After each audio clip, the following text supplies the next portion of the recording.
the people right now. Pegboard nerds, mods, I have you locking at the sound. All of the gal go passing when me boy I go drop them a coming. Murderous.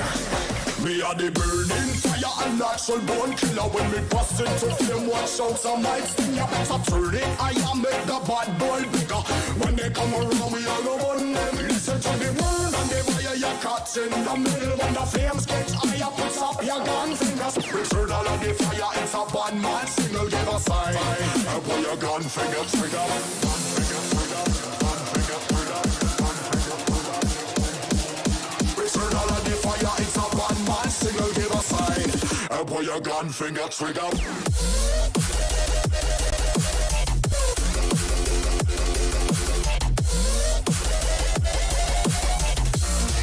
Put your gun finger trigger.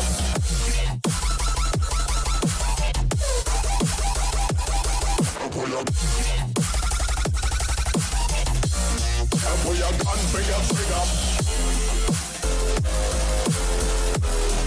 It's a bad man signal, give a sign.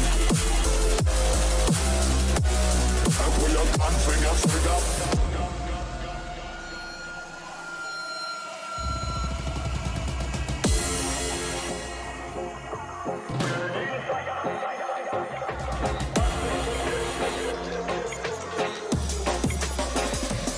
Me a the burning fire and natural born killer. When me bust into flame, watch out some might sting. You better turn it, I am make the bad boy bigger.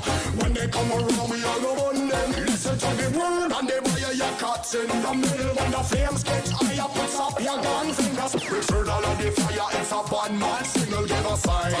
Put your gun finger trigger. Gun finger trigger. Gun finger trigger. Gun finger trigger. Return all of the fire, it's a bad man signal, give a sign. Put your gun finger trigger.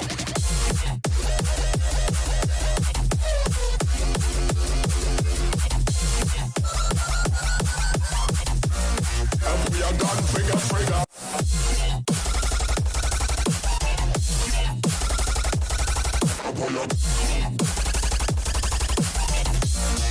Put your gun finger trigger. It's a bad man signal, give a sign. Put your gun finger trigger.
Now let me see you go off like a bomb.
Chilling in the chair, I'll be sipping it. Watch a bunch of shows, I'm getting it. Yeah, I understand it's a quarantine, I got to be chilling all alone, but I'm getting sick. People who be running after the office, signing politics, scrambling to tell the kid to stop. I ain't gonna leave the room, I don't wanna kill a few with that, this shit that is inside my top. Look at the drop, taking it bigger than now, taking it part of the crowd, don't wanna pop, I don't want anyone down, better be kicking them out, look at the rock, smoking loud up in my damn house, solo though I know I'm never going on and out. Party on my own, y'all, look at how the people trying to hold me back, going so loud, look at how the people trying to hold me back, slow down, fuck going out, getting high on the weekend, so loud, oh, party on my own. Party on my own. I'm doing what I'm doing, I don't got a lot to prove. And if I'm moving, then I'm grooving, cause I wanna do it. Stupid, got my music and I lose it to another tune or two. If I don't get to move it, even real can do it. When I'm cooking, then you know I'm cooking bacon. You don't wanna check under the apron. Down. Vacuum the whole room naked, facing windows so people who out getting the greatness. Telling me better to hate this, really though it ain't shit when you could compare to what the other people facing. So what I am drinking, still half full is true when comparing to the nation. Look at how the people trying to hold me back, going so loud. Look at how the people trying to hold me back, slow down. Fuck going out, getting high on the weekend. So loud, oh, party on my own. Party on my own.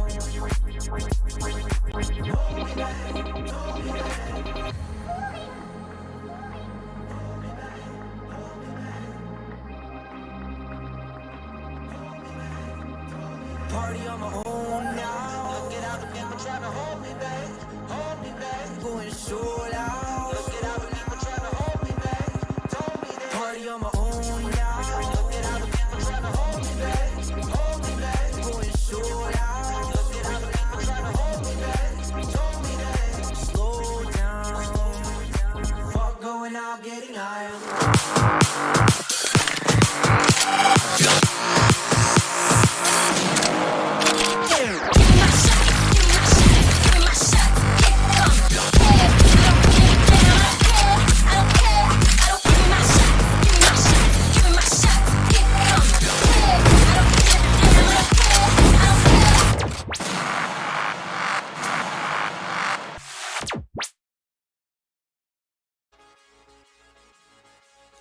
Welcome back, ladies and gentlemen, to NODWIN's Valorant Conquerors Championship. This is the Nepal Bhutan Qualifiers, ladies and gentlemen. And yes, we have our crewmate partner as well, Gillette, just like last year. So everyone, man, welcome back. The wholesome community of Nepal, I'm here to welcome you guys. And CA as well as John alongside with me. How you doing, CA? I'm doing great, and I'm really excited for today's matchup, Nekru, because as you said, Nepal Bhutan qualifiers right here, and we've got on one side a team that we know very well. Of course, they went through a rebrand, Damru to now Khumbu, but on the other side, a team of underdogs, and that's really been the theme of VCC 2.0. It's been the rise of the underdogs. So let's see if Maruti Peak can make a claim for that title. Yeah, exactly. I mean, the last time we saw Khumbu under the name of NODWIN Gaming, if I'm not wrong. So pretty much like coming in here, new name, I guess, knew them as well. Maybe we're going to be seeing some new improvements coming out from their side. We don't exactly know how things are going to be looking like. But yeah, of course, in the forward, we're probably going to be taking a look at the overview schedule as well, just for you guys to get your eyes on what exactly we are currently on. So currently, as I mentioned, we are on Nepal Bhutan Qualifiers. And after this, we're going to be having the wildcards lined up. So any of these teams over here, if they do lose out on one of this, that means they're instantly going to move up to wildcard. And this is exactly what I was saying. Currently, 8th Feb, we're on Nepal Bhutan Qualifier. And after that, there's going to be like 1 day break. And then on 10th Feb, we're going to be on wildcard. Exactly. And I think it's going to be a matter of making sure for both of these teams that strong note on this finals, right? Because as you said, wildcard is right around the corner. The losing team from this finals will go over to that wildcard qualifier. The final team in that wildcard qualifier trying to vie for one of two slots. Yeah. And I think at that point for both of these teams, if they can get a slot directly into the grand final playoffs from here, it gives them that extra bit of time to really weigh how the wildcard teams are playing, get their meta as well as their strats sorted in advance, and give them that teensy bit of advantage. Talk about teensy bit of advantage, man. I mean, any of these teams who lose over here, it's not going to be an easy journey in the wild card. It's going to be pretty much with a lot of like a roller coaster of emotion. It's going to be full of twists and turns. So yeah, you better luck for that. But overall, tournament explanation in front of you guys as well, as 2 slots from India and 2 slots from wildcard, and then rest of the regions pretty much having 1 slot in the grand final playoffs. And then from the playoffs, 2 slots are going to be moving in forward in the APAC Challengers playoffs. So that's going to be an interesting thing. As we do know, there's a lot of things online, and one of them is those 2 slots and which teams. Pretty much all the teams are eyeing out for those 2 slots. So it's going to be an interesting run over here. Nepal Bhutan Qualifiers definitely is one of those kind of region that has surprised me even last year, because they have some nice talent. But again, last time we saw the problem was a little bit of team synergy. If you compare them to one of those teams in India or Pakistan, pretty much any other region who have like their name pretty much on top of the VCC over here, last time we saw them lacking quite a lot of communication here and there. And talking about things online, CA, prize pool has to be one of them.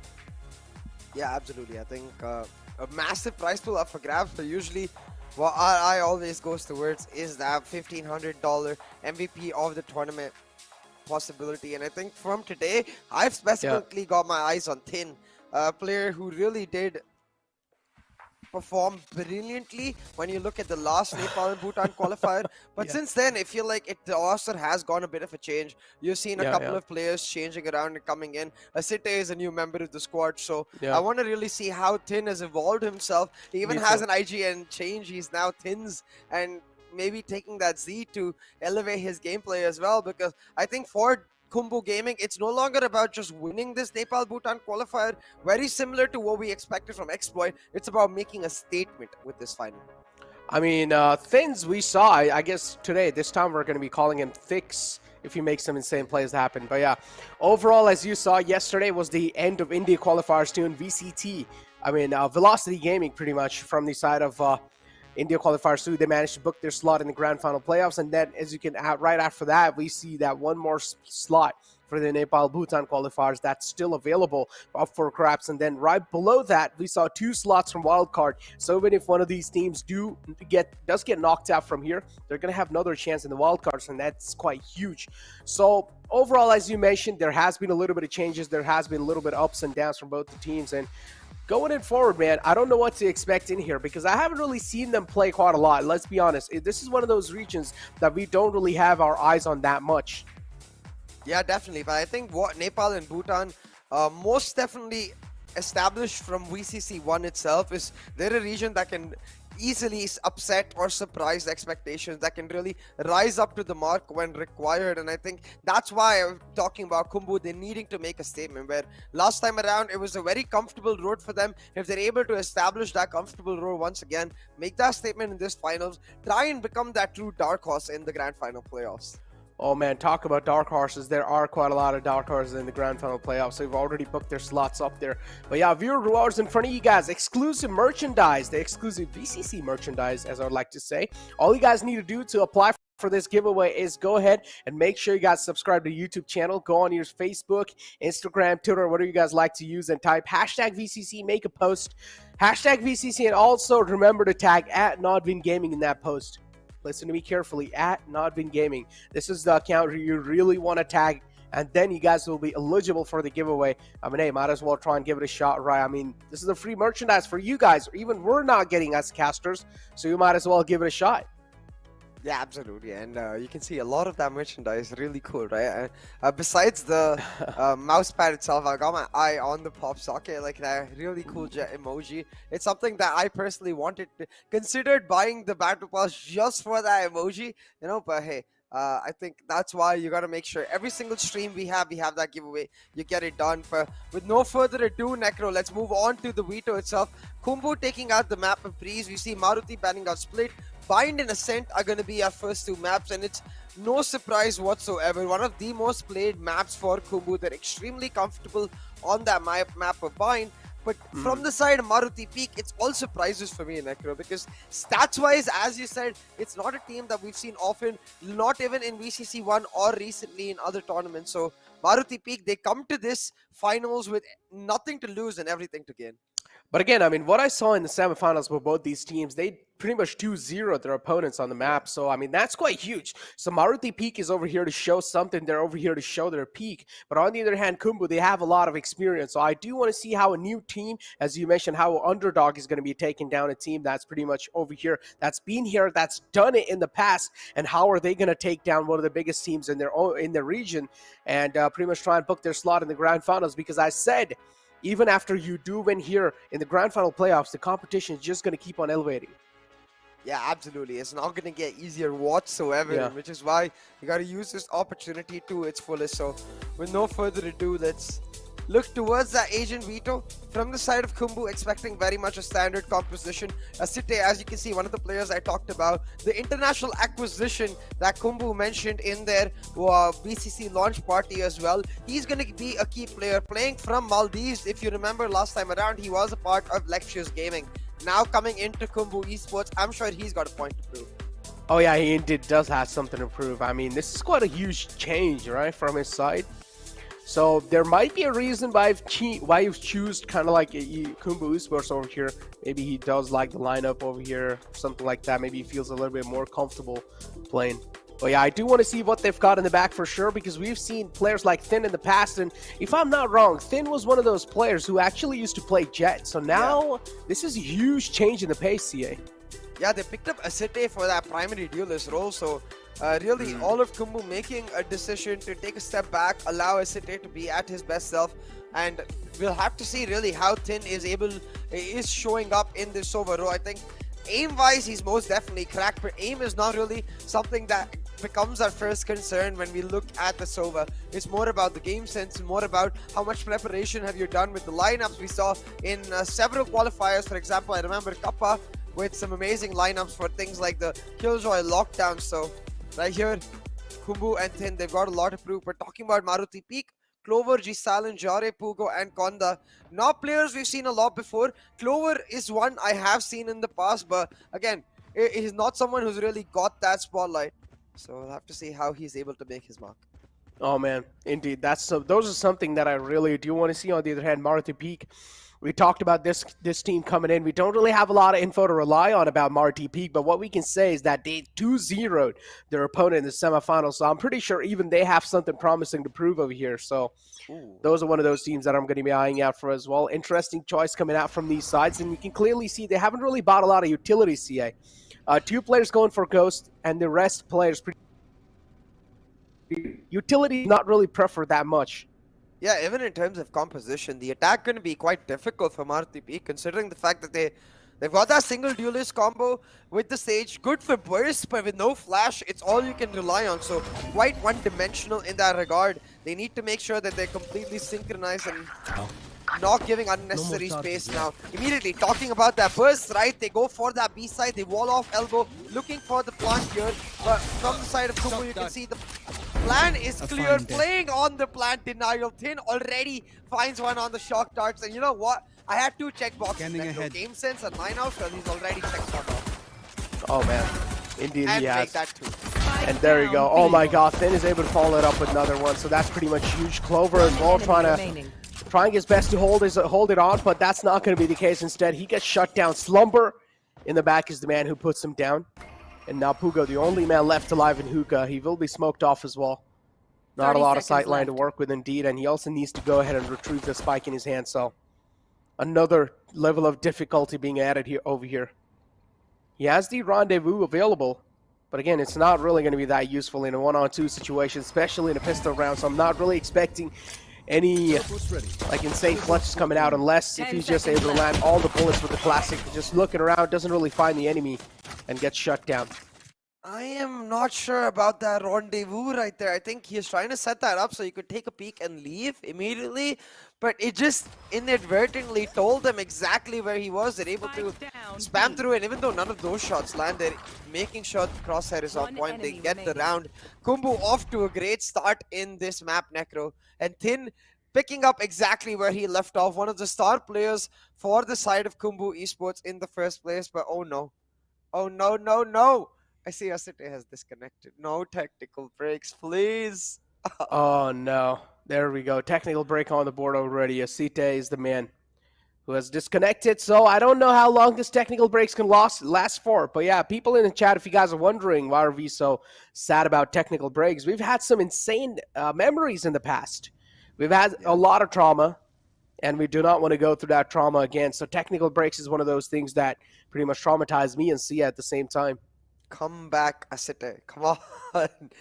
Please come back real quick, because if this technical break goes on for a while, we might have to dig in deep into the lore of Bind. And while I do love doing that, I do love me some Valorant even more. And I want to see the Valorant, especially since it's only been 1 round, Necro. There's literally nothing to talk about this map with respect to the game besides the composition. So let's take a second to talk about the composition itself.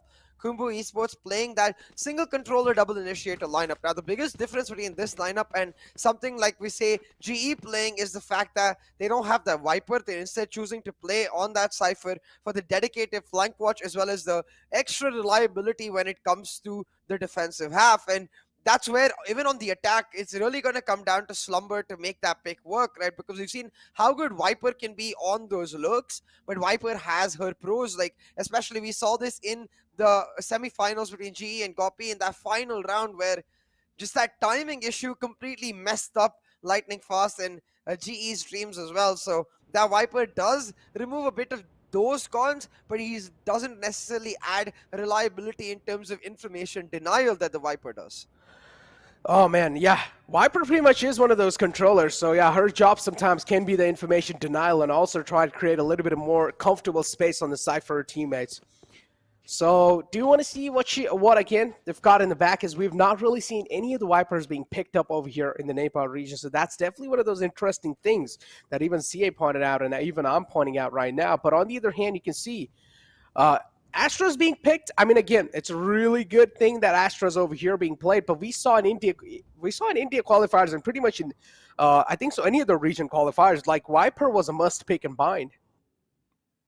Yeah, and that's where I feel like I actually like the composition here in the sense that I don't think it's a must pick anymore. Yes, Viper is still, I would say, an A tier pick, not anymore an S tier pick, and can be exchanged for picks like the Chamber, Cypher, even the Killjoy for that matter, the Sage once in a while. And I think it does give teams a lot more room to maneuver around what is their comfort. Now, Slumber himself is someone that we've seen play on that lurking role previously on Dumru as well. So I do understand him picking up that Cypher, but as you said, it's been a top tier pick for so long that we see teams naturally defaulting to that Viper. So we'll have to see how Khumbu have prepared to make sure that they don't face the issue in the sense of the lack of the Viper in terms of that information denial, or even in terms of the attack where they need to try and burst onto side with just one duelist. The Viper makes it much easier with respect to how many angles she can cut off.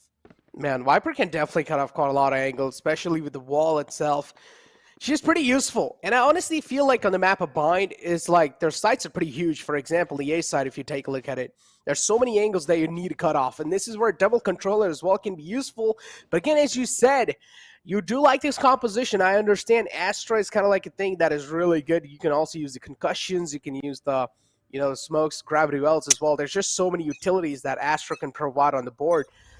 So I do want to see, again, how are they going to be utilizing the Astra in general?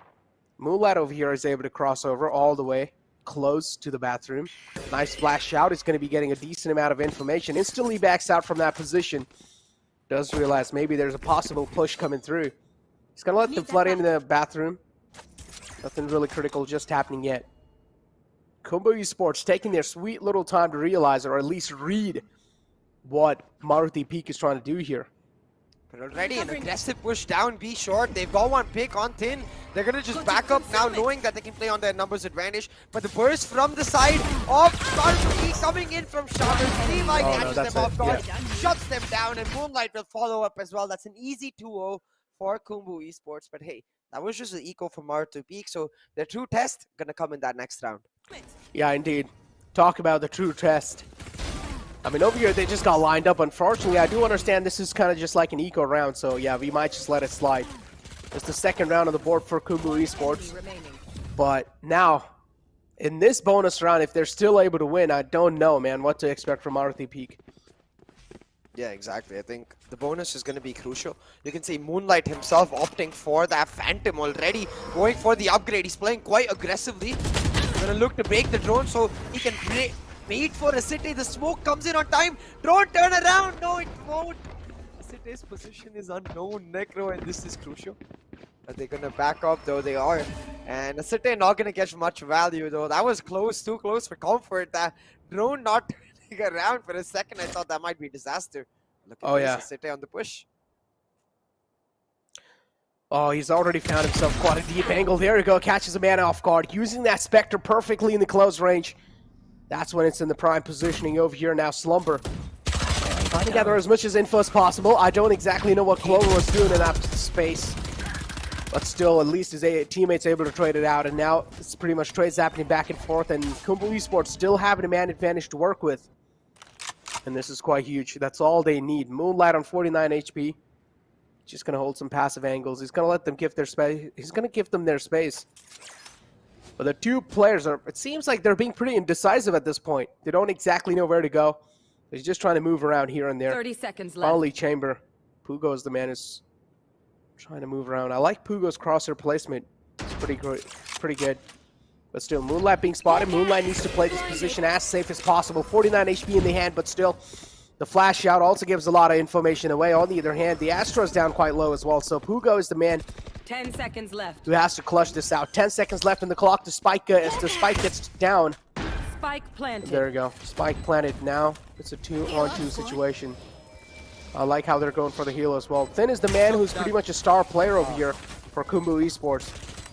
That shock dart actually doesn't kill the Astra, so They might be in a One false sense of enemy security. remaining. There we go, But not what a anymore. random shot from Moonlight. Silence is silence. Just like that. Khumbu is left One on the enemy field. remaining. They'll find 2 key frags, but the trade is there for Levi. Khumbu Esports with the bonus round win here. They won't care about dropping 4 weapons because Levi should easily be able to pick up the Phantom from Moonlight, and they should be able to continue on into their full buy the next round. Whereas on the other hand, Maruti Peak, it's all disaster, and it feels like timing such a big factor, even in that push from Asite, right? Like if that Sova peaks a second later, then the chamber trap reveals Asite, and maybe it goes differently, but timing playing such a big factor. Asite not only able to shut him down, but also get rid of the trap. Always kept that fear alive in Maruti Peak's heads. Talk about fear, man. Already 3 rounds on the board, and this in itself has to be fear. And then add on a little bit more fear is that they also won the bonus round, so that means imagine the economy, CA. It's just flowing out their pockets right now. They have a ton of money, and now they're probably looking to convert it into a victory on this first map. 3 rounds on the board, back-to-back. Khumbu Esports, they seem like they're on pretty much a killing spree. They're dominating this whole thing. And I do understand Asite, he has been given kind of like the comfort role of playing the duelist, but still, I want to see fit on Jet, man, because we saw him make some insane plays in the past, and I want to see that. I want to see some glimpses of that again, because this man's capable of quite a lot of things. We just saw that in the pistol round as well. He's already showing it in on his Sova as well. Levi, he's gonna find one Slumber, even though he's isolated. One He'll pick up enemy one remaining. before he dies, and the trade is there to make sure it's an advantage for Khumbu.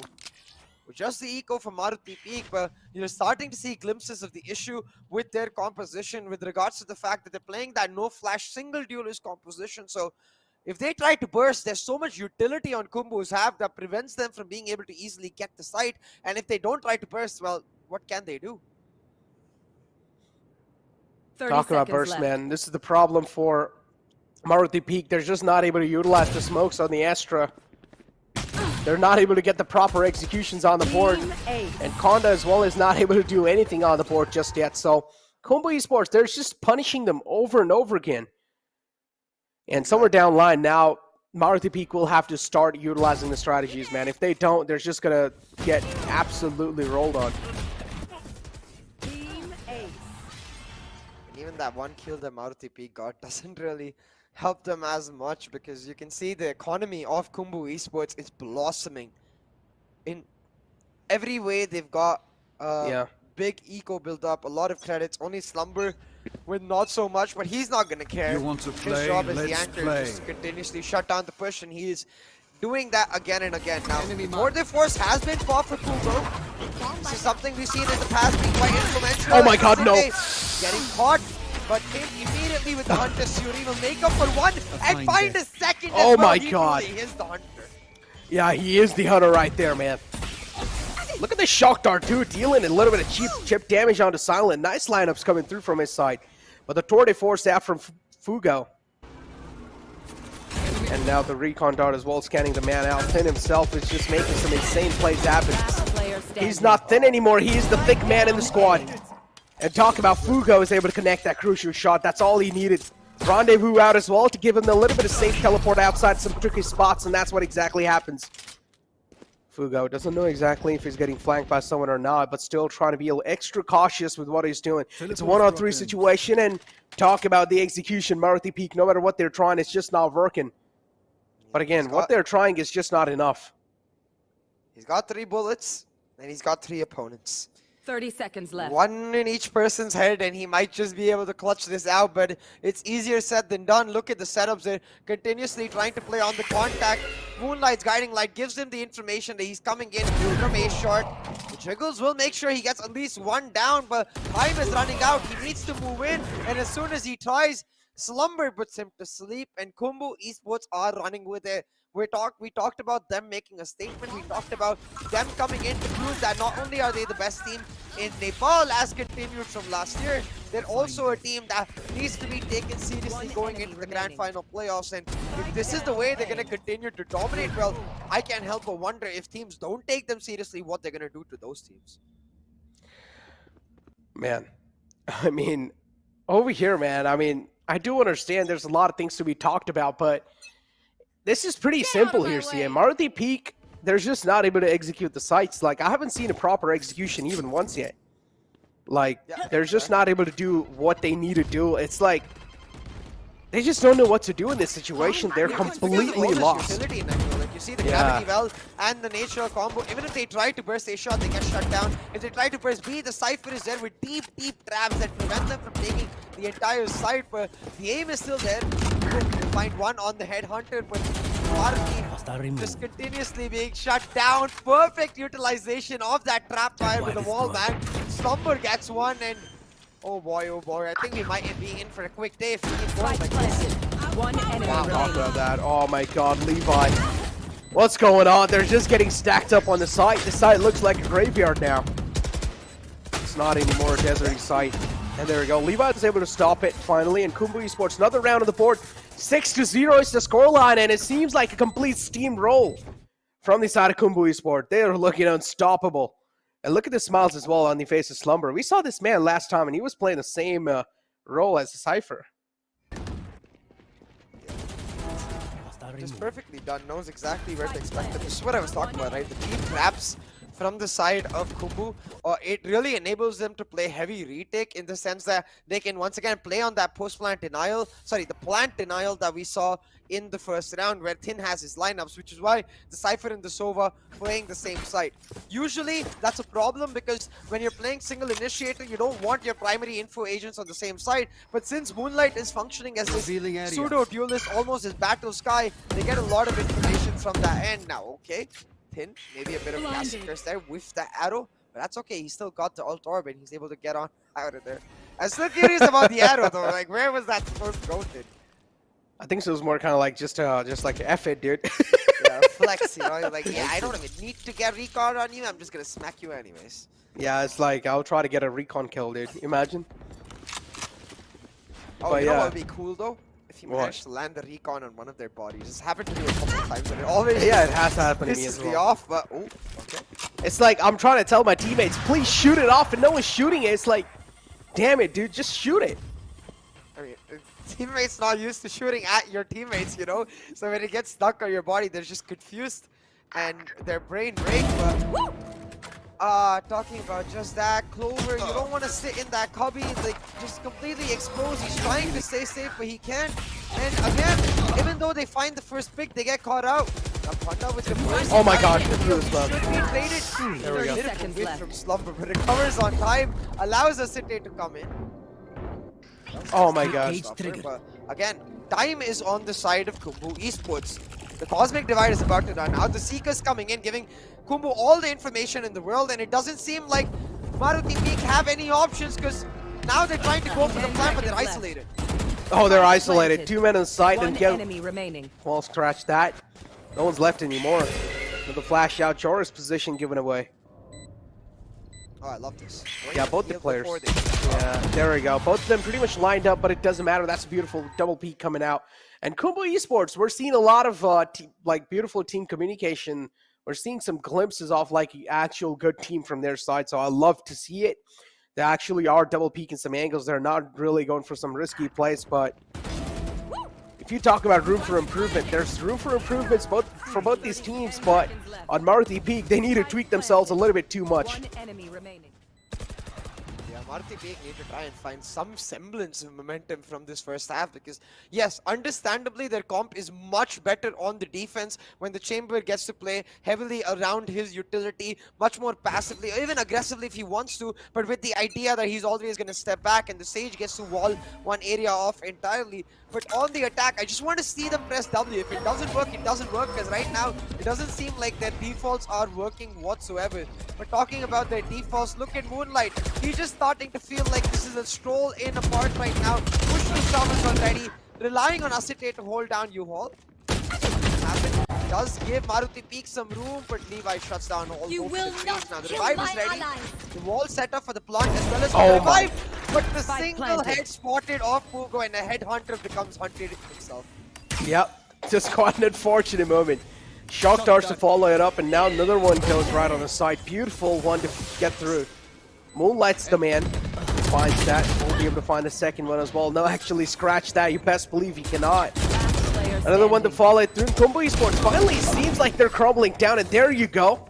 This is what I wanted to see from Maruti Peak. Finally, some hopes and dreams being shown from their side, and they're here to prove something. But let's find out. Again, they're just able to get one round, and after that, I'm pretty sure Khumbu Esports, they're going to be quite jealous. So they're not going to let them slip by another round. Important round though, in general, for both of these teams. Does end up meaning that now that semblance of hope, at least that semblance of hope is there for Maruti Peak. And given the fact that they do in general expect to be much stronger on defense, I'd say even if they're able to get an 8-4, that would not be so bad. But with just 4 rounds left, they gotta get 3 out of those 4 rounds. So I love the fact that they're being a lot more aggressive. You can see this 4-man stack with the Astra holding that spike just left in the back now. Oh, look at that! Asite on the flank. He's got a smoke to cover up the trap. He can walk past the trap now. He's not going to get revealed. Oh my god, and there you go. Finn is the man alive on the long side. He still connects another shot. But unfortunately, the observer as well flicked away somewhere, so we were not able to see that. Fugo finds the frag onto his city. And now it's a 2-on-3 situation. The Solo also has the Hunter's Fury available, and the Astra has a Cosmic Divide available, so this is quite huge. Overall, Khumbu Esports has a lot of advantage to work off of with, but take a look at the flank from the back, CA. That's what's going to matter quite a lot. I do understand the Chambers over here, but the flank from the back is what's going to be catching these players off guard. The entry on the site's found. Rondo as well is going to be on the board to make sure for some like safe teleports out. They don't have the spike though, and Tin is holding down that B-long angle 30 with the seconds operator. left. The drone as well invested just to make sure that he doesn't over-peak, and now having spotted both of them out. Last player Go standing. for the peak, the Hunter's Fury, unnecessary, and I feel like getting him stuck right there. It was now panic. leave Moonlight in a 1v2 now. They can't really take the TP, they don't have the time, so they're gonna have to play this perfectly because a single frag Nice. will come online. Enemy This is good. This is absolutely brilliant from his side. Seeker's out as well to try and distract him from his actual goal, which is his body, but he still falls down. Makonda with a nice 4K is able to save the day for his team, and another round on the board for Maruti Peak, and there we go. Some glimmers of actual hope from the side of Maruti Peak, and now I'm hoping that maybe they've finally got a little grip on how Khumbu Esports think.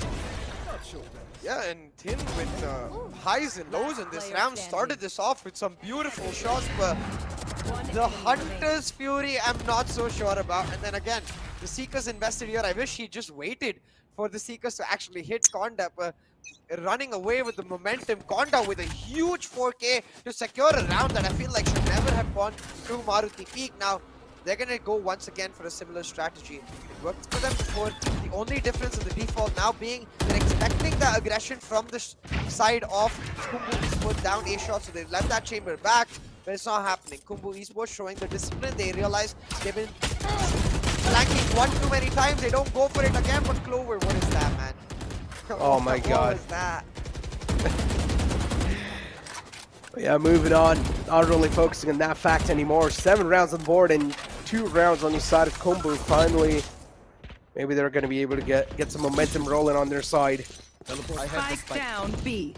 And there you go, City with that huge 2K. Now is only left with 2 players to work on for Maruti Peak, and don't exactly know what's going to be the game plan right now.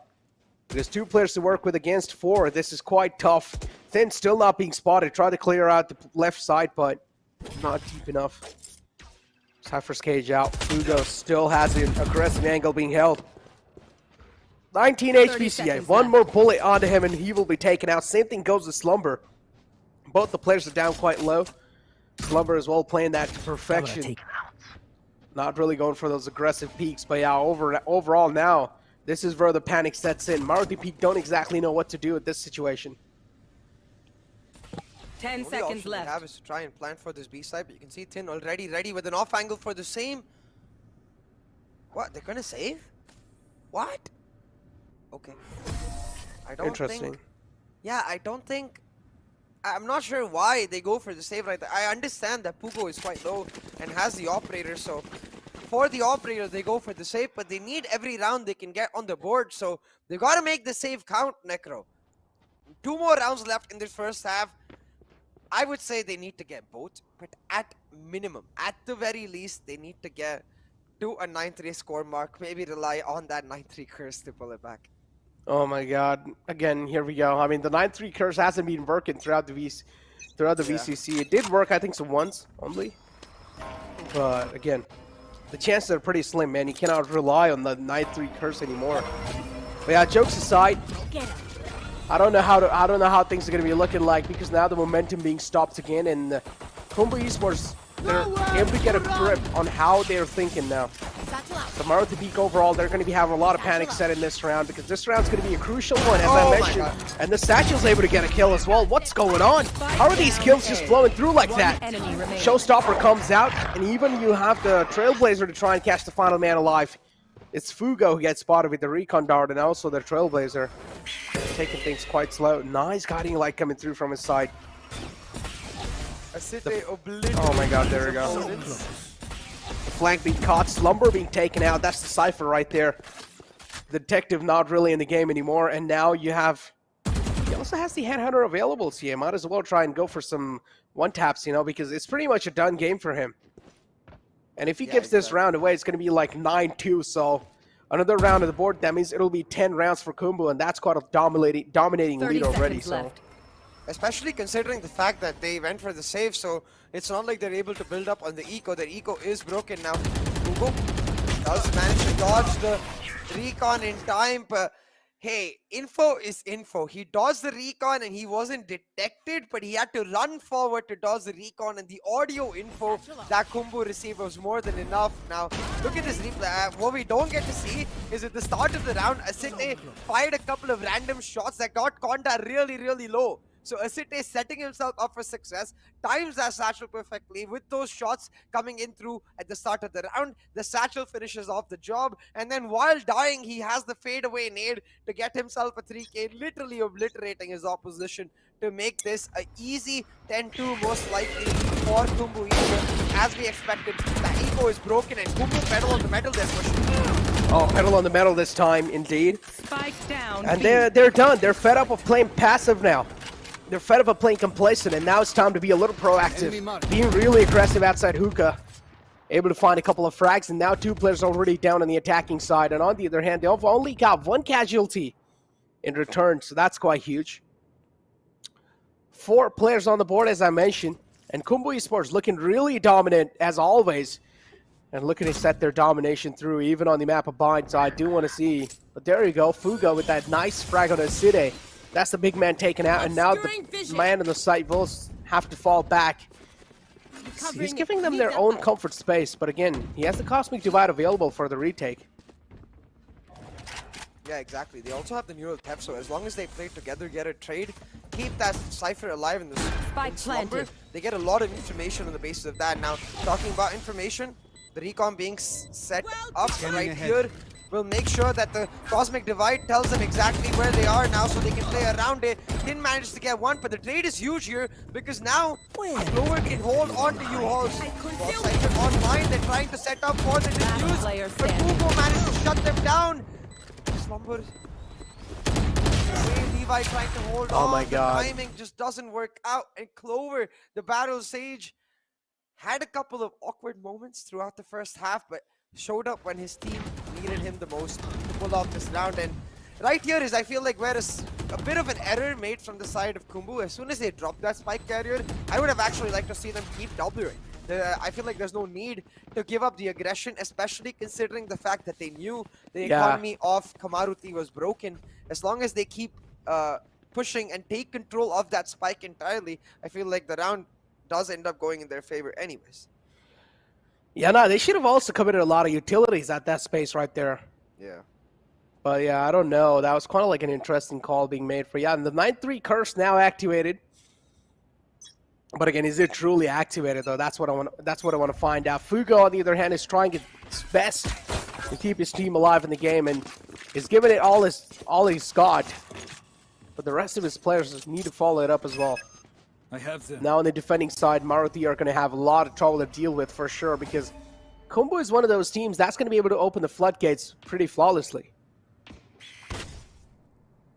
Now look, this is where we talked about the strength of Maruti Peak's composition on that defensive side. An aggressive wall from Clover. I really like this wall because it allows him to play on these new boxes to try and find a peak if they do go for it, but it was very early wall, which means, as you can see, within those 30 seconds, it's already started to disappear away. And without that wall, they don't necessarily have as much utility to hold on because they don't have that raise.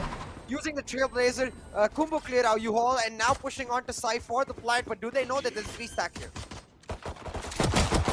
There is a 3 stack, but again, if you're going to give solo peaks like that, it's not going to matter no matter how many players you stack on the site. So you're not supposed to give 3 picks like that. 7 HP on the man of the site, and now another man is Konda. 70 HP left over here, trying to spam through the cages, doesn't really find anything. His Slumber is going to be taking him down. Then you have a City as well to follow it up, and now Thin is not going to back out from this killing spree. He wants to get his name on the board, and he will. Lugo for the final man left alive, and a beautiful distraction with the bird. But it's going to be Levi who pops him like a popcorn. Yeah, and with that pistol, like, it's a little bit of hope that Maruti Peak had is starting to slip away. We know how crucial the pistol can be. Anything besides an 8-4, like anything above an 8-4, the pistol effectively decides if you have a chance of comeback or not. Because without that pistol, you get put into this impossible situation. Because as you can see, they have to go for the eco now, which will effectively make it 11-3 and make their buy round the deciding round. And for Khumbu, they don't even need to win the buy round. All they need to do is break the economy and they effectively win the map.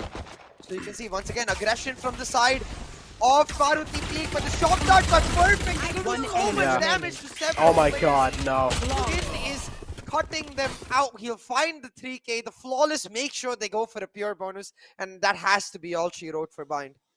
If I'm not wrong, it's 11 rounds on the board already, so pretty much count him out at this point. Yeah, that's a flawless round too. But now again, I feel like another thing that's really tough to sneak out is like sneaking out a bonus round in the attacking side. So I do want to see how they're going to be able to do that. But again, why I said that is because, yeah, again, that's in case, yeah. But still, I mean, over here, I'm expecting Maruti to have a little bit of advantage because moving in forward, Spectres in the hands of attackers, they will need to go for some real up close and personal engagements. But again, only that can happen if Maruti are able to let them isolate those. If that's not the case, then Maruti should be able to pretty much, you know, come out on top in these fights. At the same time, though, for Khumbu, I think even if they lose the round, as long as they make it come down to 1 or 2 man at the end, take away several weapons from Maruti Peak, they will be in a comfortable position because they've invested little to nothing. Only the utility as well as maybe some shields investment coming into this round. Even the shields, they mostly saved that from last round. So in every way, Khumbu's economy is blossoming. But having said that, they're just taking quite a bit of damage. So as you said, they're going to have to make sure they don't end up giving unnecessary peaks. They get caught out by Pugo. He's going to have to rendezvous on out, but I don't think they're expecting still a double stack and hook up. Talk about the double stack. I see that beautiful shutdown on that utility.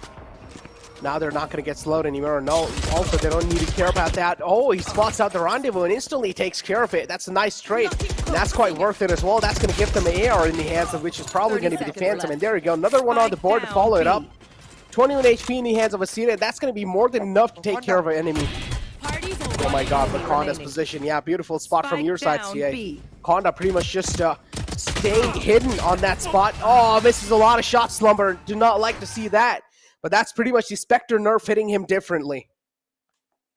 Yeah, and you can see Khumbu genuinely perplexed with the setups of Maruti Peak right there, where Konda effectively decided to let his teammates die, let the push come in from long just to deny the plant, and at the end of it all, it was a smart decision. Because of which he's able to not just shut down Asite, but also shut down the planter in Thin, and just like that secure the round with minimal damage done, because the first 2 weapons taken away, that was starting to look disastrous. If they're able to even take one more away, they would have made sure that they could not go for the full buys, but now instead, Maruti Peak have full buys with 1 player playing the judge, which on Vine I consider a full buy. Oh yeah. Oh my god, how did he just... He's so lucky. Levi needs to be thanked right there by Asire. He's so lucky to be alive at this point. And that was the judge's wall. You do not want to be caught by that judge. Moving on forward now.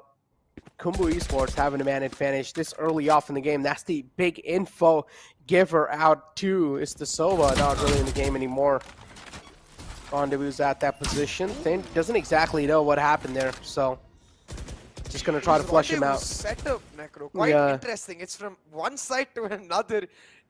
I wish he'd stayed there. It would have helped him because now look at the rotate. He had to have expected that, especially after he rendezvoused. They would expect a short rendezvous and instead go on over to the A side to try and punish it. So it would have worked out perfectly if he just stayed in U-Hall and helped Clover out. But instead now, Clover might get isolated. He does find that one frag. Our spike. And now the backup has arrived. It should be a Spike down A. 30 seconds left. It should be, but still. There you go. You're not supposed to give peaks like that. And then just Astro saying useless individual. Man, yeah. Not gonna lie, these lines are sometimes funny. Rendezvous again. They know exactly where this rendezvous is because they've seen him go away from it last time. They're There gonna you try to go. get him caught out. Beautiful. Oh no, Pugo, not like that. Gives away the man advantage, and now in a 2v2, Asite in prime position to help Levi secure this round. Yeah, it's a 2-on-2 situation. There you go. The Cosmic Divide's available as well. And it'll cut off the defender's line of sight. So this is where another troubles will start knocking their doors. Asite trying to spam through this smoke. Doesn't exactly know where Konda dashed on, but there you go. Another round of the below board and smiles on the faces of Maruti. Yeah, and I feel like Levi should not be peeking right there. Needs to wait for Asite's contact to peek on because Asite is the one whose position is... As soon as Asite goes for the satchel, his position is revealed and they're going to try to attack him inherently. But because Levi peeks out, they get an opening for Maruti Peak. They're able to shut him down and then go for Asite. So if Levi actually just managed to stick to that same position from which Konda was able to secure the round, Asite would most likely get a 1-for-1 and then Levi could play on the fact that they had no idea where he is. But instead, they lose the round, they lose their economy, and they give hope to Maruti Peak because 11-5 on the board now. This composition thriving on their defensive half. They are pushing back, they're vying for that comeback. Fire in the hole! Oh no, Showstopper's out. And look at the aggressive entry on the A short. They're already able to make the presence on the side, but still we're not really being seen those utilities used to perfection from the side of Maruti. So they're not really able to stop the floodgates just yet. There we go, and that's the big man Chamber out too. He had the rendezvous available and was not really able to pop it because got taken down quite early. That's an unfortunate situation. After this round win, they should have 12 rounds on the board. That means it's going to be a match point for Khumbu Gaming. Asite, nice opening on the site. Hunter's Fury out too. Clover's down quite low. He should be taken care of, and yes, he is. Third one also wasted to pretty much try and make sure that there's no one really flanking from the back. Jure finds one. Try to follow it up with another one, but does not really connect the spray. 33 HP in the hands of G Silent. Classics out, able to find one, but not really much on the board. And that thrift is just wiping out all of the hopes and dreams that Maruti Peak had. They still should have the ego to be able to get at least 3 players the full buys, I believe, if my math is correct. But they will be all of the momentum they had, all of the vibe they had that we could pull this off. It should just all disappear now. As you can see, Pugo with the Tour de Force is going to play on that, give the buy over to Clover, but the rest of them not able to afford anything. Konda does have the Blade Storm though, and the power of that Jet and Chamber helping them effectively get a full buy in this round with one Spectre, but that's all it is. They are changing up their setups. Konda trying to get real aggressive with that Blade Storm. Oh no, is he sleeping? Oh no, that was Thin. Did Thin fall asleep? Yeah, I'm not sure what happened there, Thin. Okay, well, it seems like CA is just falling asleep, man. He's getting pretty bored. He's like, this is actually too easy. He's like, this is too easy for me. No, it's because, you know, when the Jet pulls out her dagger, she's like, watch this. So it's like, okay, I'm not going to shoot. I'm just going to watch this. Makes a lot of sense, man. Yeah, he was just watching. He was having a great time. He also probably pulled out some popcorns. Yeah. We're talking about my head popcorns. while I eat some popcorn. Oh, there we go. Go.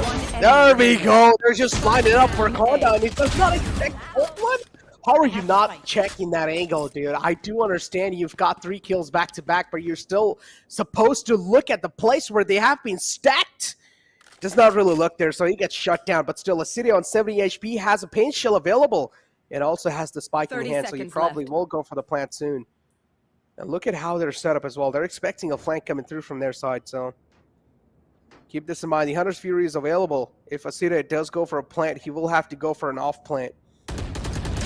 There we go. Gets spotted by Clover, and Clover's able to shut it down. But still, barely on the edge. Maruti is still alive on the map of Bind.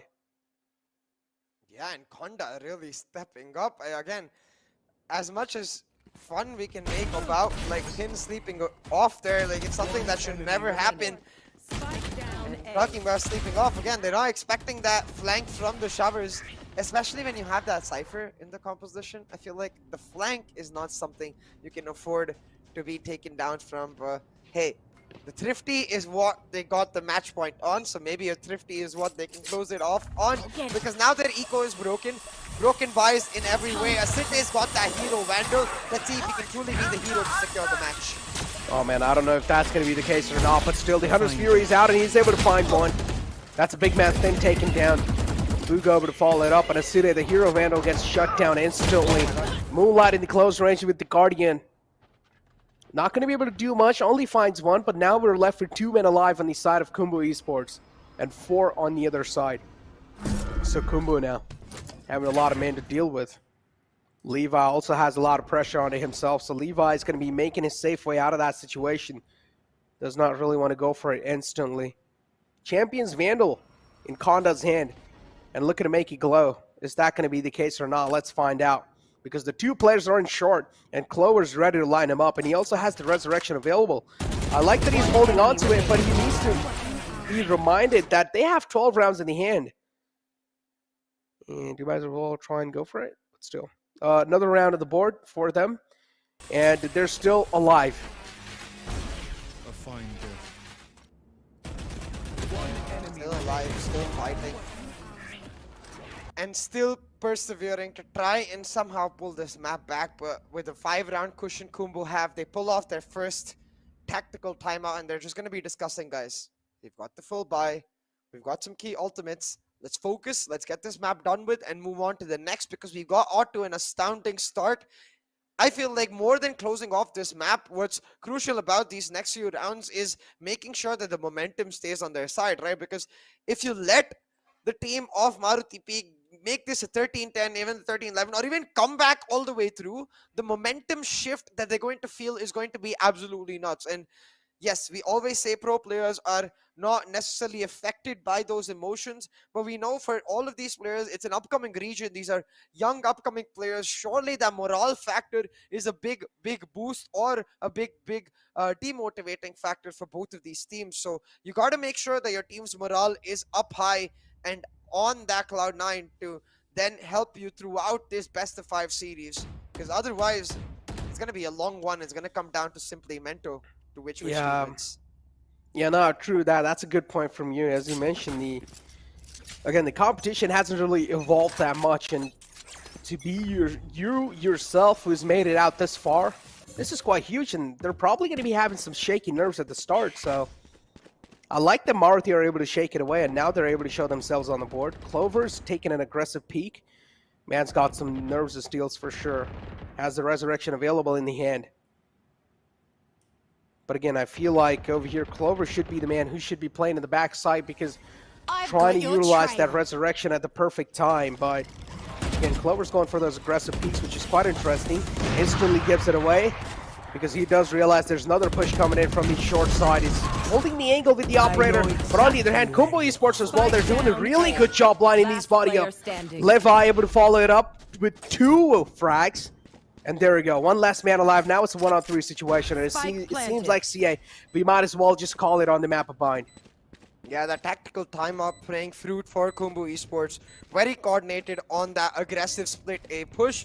They covered all of the angles together. Make sure that even though a couple of members went down early, both of the initiators being taken down, they have the trades. And what I especially liked in the A-shot push was how aggressive Moonlight was being, right? Not scared about giving up his life.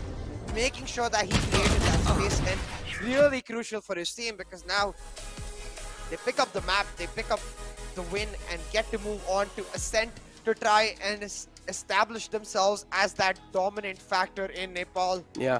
I will say though, Maruti Peak, they give a huge fight, but They've got to make sure if their composition is lacking in the attack, they have to compensate for it with their defaults. I feel like they could have played a little faster or slower in the sense that they never committed to one particular style. What I would have wanted to see personally is just maybe 4 or 5 aggressive bursts in their attack in the first few rounds, and then instead of bursting after that, they could start playing on defaults to play mind games with their opponents. But it always felt like they were questioning themselves, maybe double-minded, and that 5 to 6 round win streak that Khumbu got going in the first half, that did end up being the difference in terms of scoreline. Man, I mean, overall, they just had a really dominating start, and I feel like somewhere down the line, Maruti, they just let a lot of rounds slip by in the first half, and that should not be the case. 9 rounds slipped by from your hand. 9-3 was the scoreline, and then later on, they also lost the pistol round. That was kind of like a little bit of more added salt on top of that. So the pistol round was the most crucial one, and as soon as they lost that, I knew that the lifeline of them in the map of bind as well started fading away with that. But overall, moving on the scoreboard, we have a city, of course, with 22 frags on the board, pretty much top frag in the entire charts over here from Khumbu Esports. And then you have from the other side, you have Maruti Peak coming out. It's Konda. We saw that nice 3K coming out with the Blade Storm. Yeah, Konda did have a really good performance throughout the map.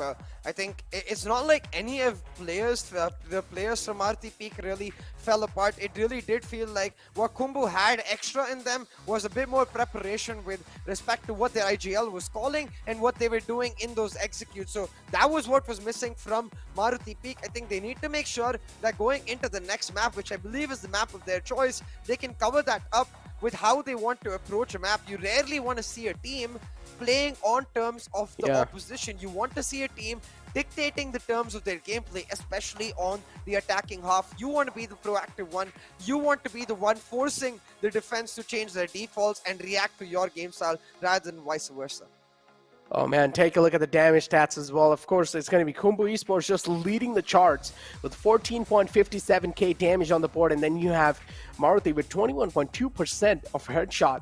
That's quite huge. I mean, they pretty much are leading the charts in headshot, but then later on, it's just Khumbu Esports all over again, just dominating through and getting their win on the first map of bind.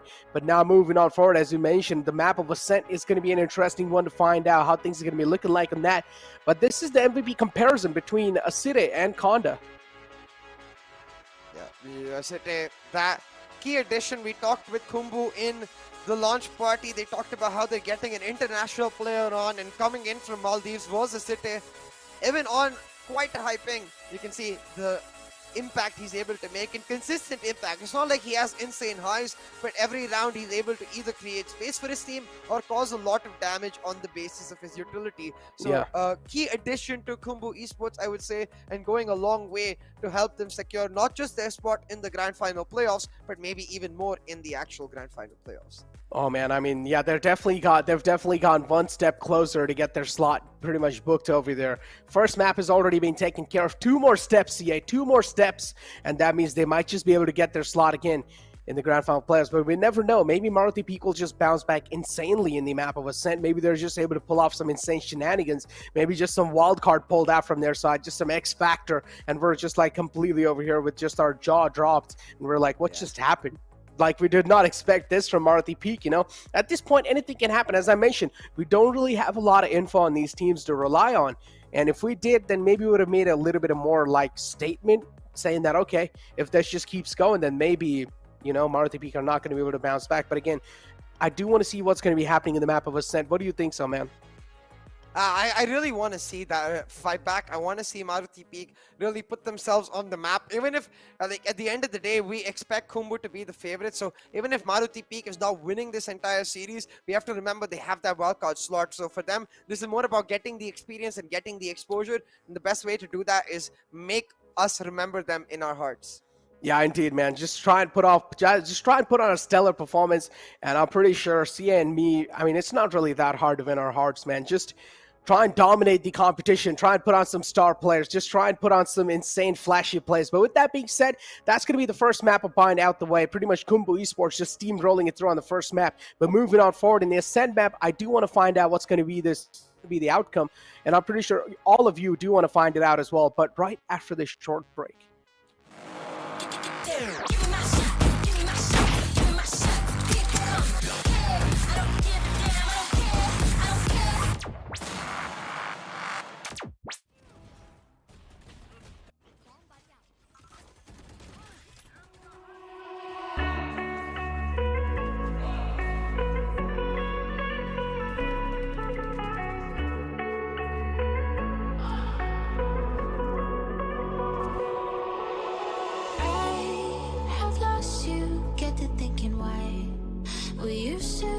so high in life. Without you, I don't feel alive.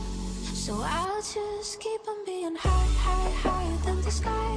Tell me, are you there for me even when I try? Keep on being high.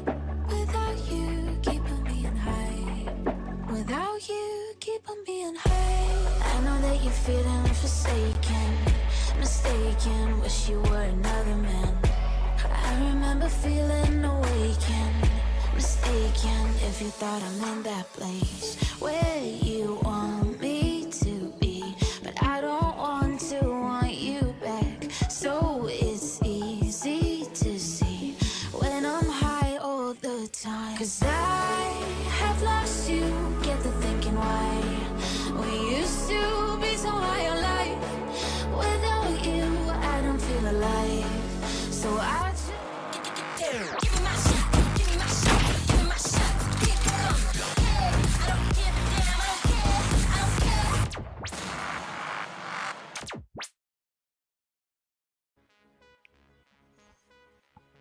Welcome back, ladies and gentlemen, to NODWIN's Valorant Conquerors Championship. Now, the first map out the way, the Nepal Bhutan Qualifiers seems like they do have a dominating champion over here from their sides, and they might just be able to secure their slot moving forward in the Grand Finals playoff. But again, they still have to go through 2 more tests, and the upcoming test is going to be on the map of Ascent. Yeah, Necro, and this map is crucial for both of these teams. Khumbu Esports themselves, over 7 maps, have over an 85% plus. I think it's 87 or 86 or something like that percentage win rate. And then you look at the side of Maruti Peak, and yes, it's limited data. We only know of 2 maps for them, but it's 100% win rate. They've never lost on Ascent in those 2 maps. So winning this map is going to give a lot of momentum to both of these teams in really putting that on the table.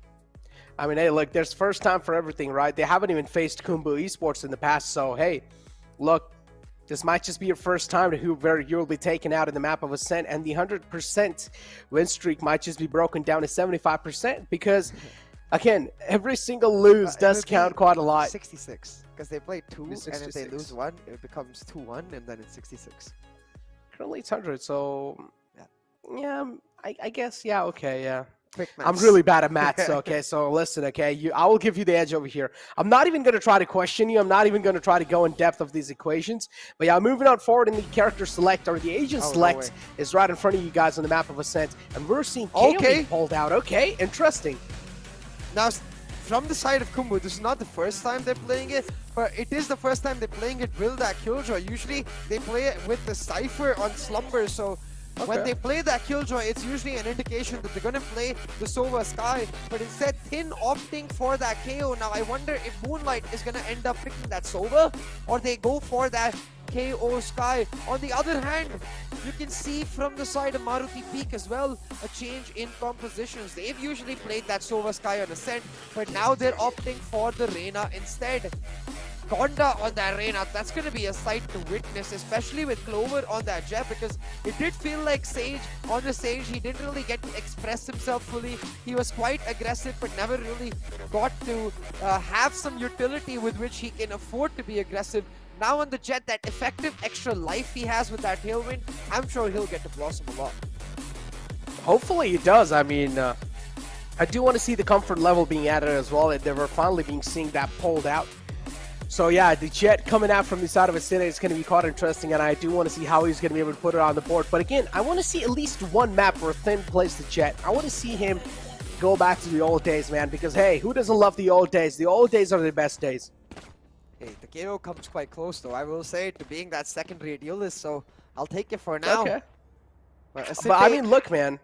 I mean, look, so yeah, I do understand the KO comes pretty close. You can use the pop flashes and go for pretty much the quick frags, but you also need to realize how much pressure a KO player has on himself. There's so many people relying on your utilities to pretty much shut down the Astra and the Soa as well. Yeah, but I think Asite is going to go a long way to relieving that pressure, because Raze is not necessarily his primary pick. He does play it very, very well, but his Jet is what he made a name for himself on. Now, quite aggressive here. The recon actually fails, but that's okay. They know exactly where Hugo's Killjoy is. Asite goes forward, shuts him down. He's going to be like, all right, guys, you go back to site. I'm going to hold the rotation. There we go. The people from the back that they're trying to flood in the site from the market. good tag coming through on Isoa. They're pretty much being suffocated at this point. Din's able to trade it out, and now it's a 2-on-3 situation. And he instantly gets shut down as well. So Konda now on that Reyna coming in. This is going to be an interesting factor for sure. 5 HP in the hands of Moonlight. Feel like he should not be on the aggressive page at this point in time. Moonlight spots out the man fading away, and he will be able to successfully fade away. But he doesn't know that Konda is pretty much rotating again back on the B side. But no, that's not the case. Konda now is the only man left alive with Jure being shut down. Having a lot of pressure. I see this slowly and steadily moving it forward. But this is Konda who's going to land his shot this time. And it's 4K for Konda. Just absolute chaos in this first round.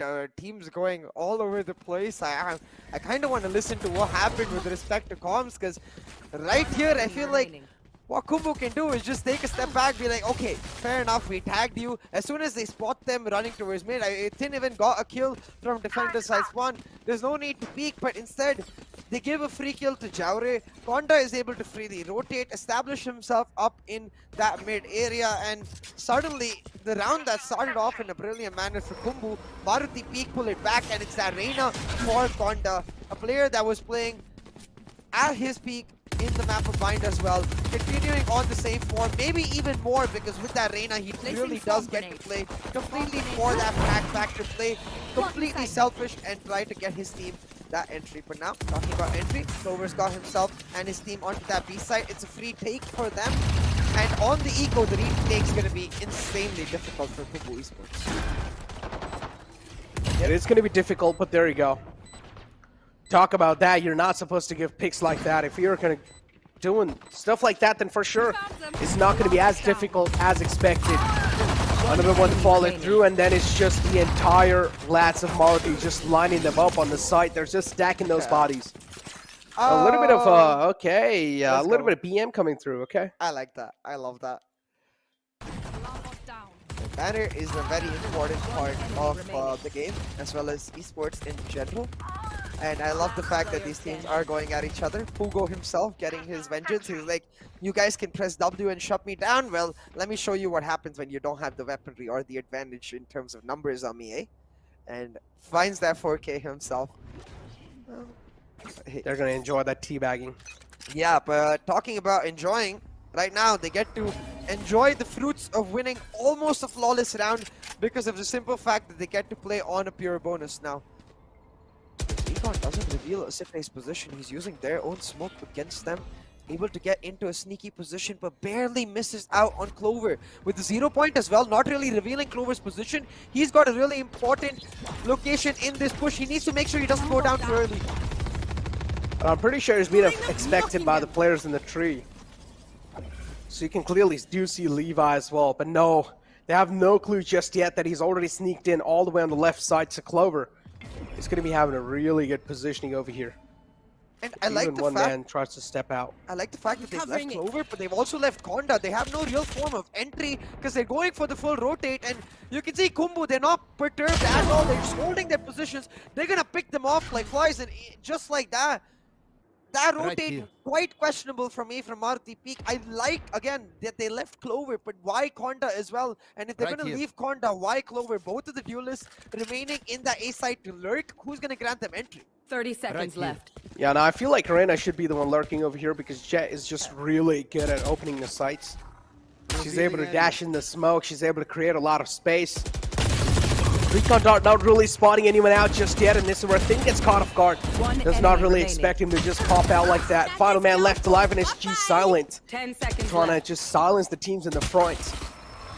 And now Astra pretty much shutting down that Jet. It's a 1-on-3 situation. Moonlight peeks out again. He's not scared of silent. Yeah, he's certainly not scared, but still a couple weapons taken off the board. So given the way that round seemed to be going, I think Maruti Peak will be like, okay, I think we made the best of what we can do. Khumbu getting themselves on the board, and this is crucial for one simple reason. Talking about Asite himself, right? It's the operator that he made himself a name on. He is phenomenal with landing those shots. Even on that slightly higher ping, he makes sure he gets these insane flicks on. So if they're able to secure this buy round now, Khumbu, it gives them a huge momentum swing, not just with respect to getting the scoreline equalized, but more importantly, getting that operator in Asite's hands now. Going to the Concealment. aggressive peak You once should again. run. I think his push a lot to do with the audio cues, but since they were walking through catwalk, he didn't really get much. So we're gonna back up. He heard the call from his team that hey, they're going for the lockdown push into A side. We need the backup to try and hold it down, and they're doing exactly that and doing so brilliantly. The nano swarm from Slumber shutting down Khumbu. The lockdown got them only half the site, and it feels like Maruti they're falling apart. Spike planted. Oh yeah, they indeed are falling apart. 2 frags on the board right there. 3 men alive on the side of Khumbu Esports. Again, the man advantage clearly favoring Maruti Peak, but still this is not impossible. 0 point coming through to try and shut down anyone on the site for a while, but there's nothing to follow it up. 0 point spots are both of the duelists, so they now know that these are the players most likely playing sites where the other play A main. They gotta push fast and try to isolate the duelists so that then they can play on the diffuse post plan. Jin's done exactly that. Clover will go down as well. One player needs to God. defuse while the Player other standing. fights, Oh, no. but instead they both get caught one by Oh no. Ay, ay, ay, ay, ay. Oh my god, Maruti Peak, okay. Well, they're given a really tough fight on the map of Ascent, and I did not expect such a start for Khumbu Esports. Interesting, man. They're just like not even able to do anything over here. There's perfect executions coming out on the map of Ascent from the side of Maruti Peak and Khumbu. They're just sitting there and watching. They're not even able to stop anything. I think what Khumbu really need to do is what they did in that last round. I really like with the way they committed to playing on the plant denial. You can see again the nanoswarm set up to deny that plant works really well, but they give a peek too many when that push comes through. Once you've denied that plant, you need to play with the numbers advantage on the retake. Now again, Slumber, I thought he got caught out, but still wins the duel with Phantom versus Frenzy. So he's now got to wait for his team to come and back him up, especially with that null command ready on that KO. Oh my god, how? Oh my god, Thin pretty much connects the final bullet onto that man. Last second. And now 1 minute 6 seconds left in the clock as well. Attackers do have a lot of time indeed, but Maruti again, it really does come down to that if they're able to convert the time into a round win or not. Another one to follow it up, and I don't exactly know what just happened right there. Khumbu Esports, they're just not able to do anything at this point in time. Able to retrieve a Phantom in the hand, 48 HP in the hands, and he connects the headshot. Fugo falls down. Wow, that round was real quick, Necro. I want to that see was a Thin's roller kill. coaster. So after this, Slumber gets stuck here. And look at that! Thin's actually spamming with the Sheriff through A Heaven into A Hell and saves Slumber's life. That's humongous because Slumber then is able to buy so much time for his team. Beautifully coordinated by Khumbu. Moonlight finishes it off with his best sold arm impression right there. Jumping in from Heaven with his shorty. Finds one, picks up the Phantom, and finishes it off in style. What was an eco for Khumbu, now granting this operator for a sitter.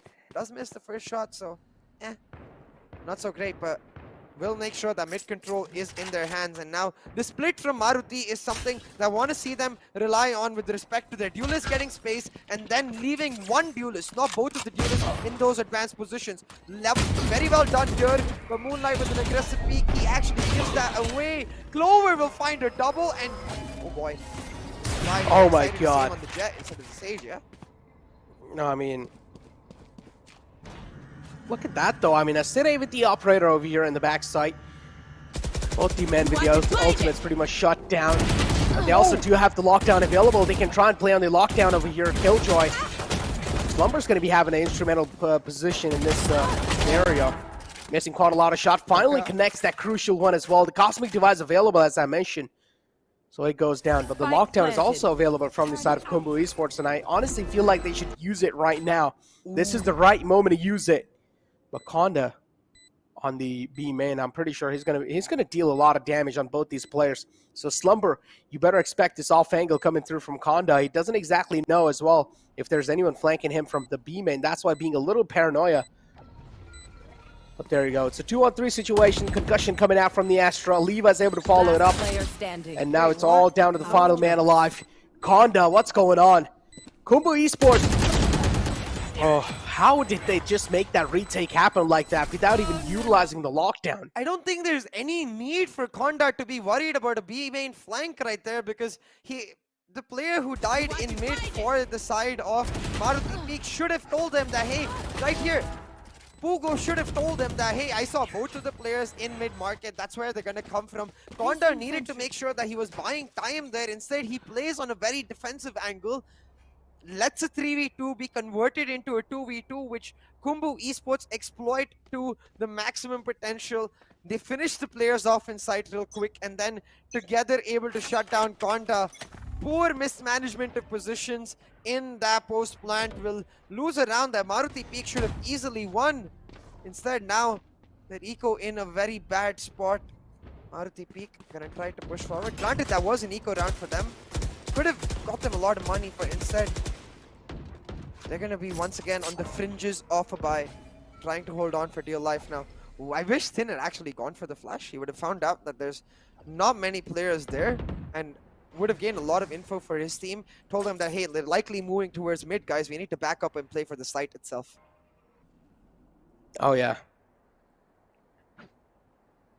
Well, look at this. Both these teams playing really passive right now. Mid control pretty much being prioritized. Nice shot from Aside. That's a big shutdown as well. That's the Jet right there.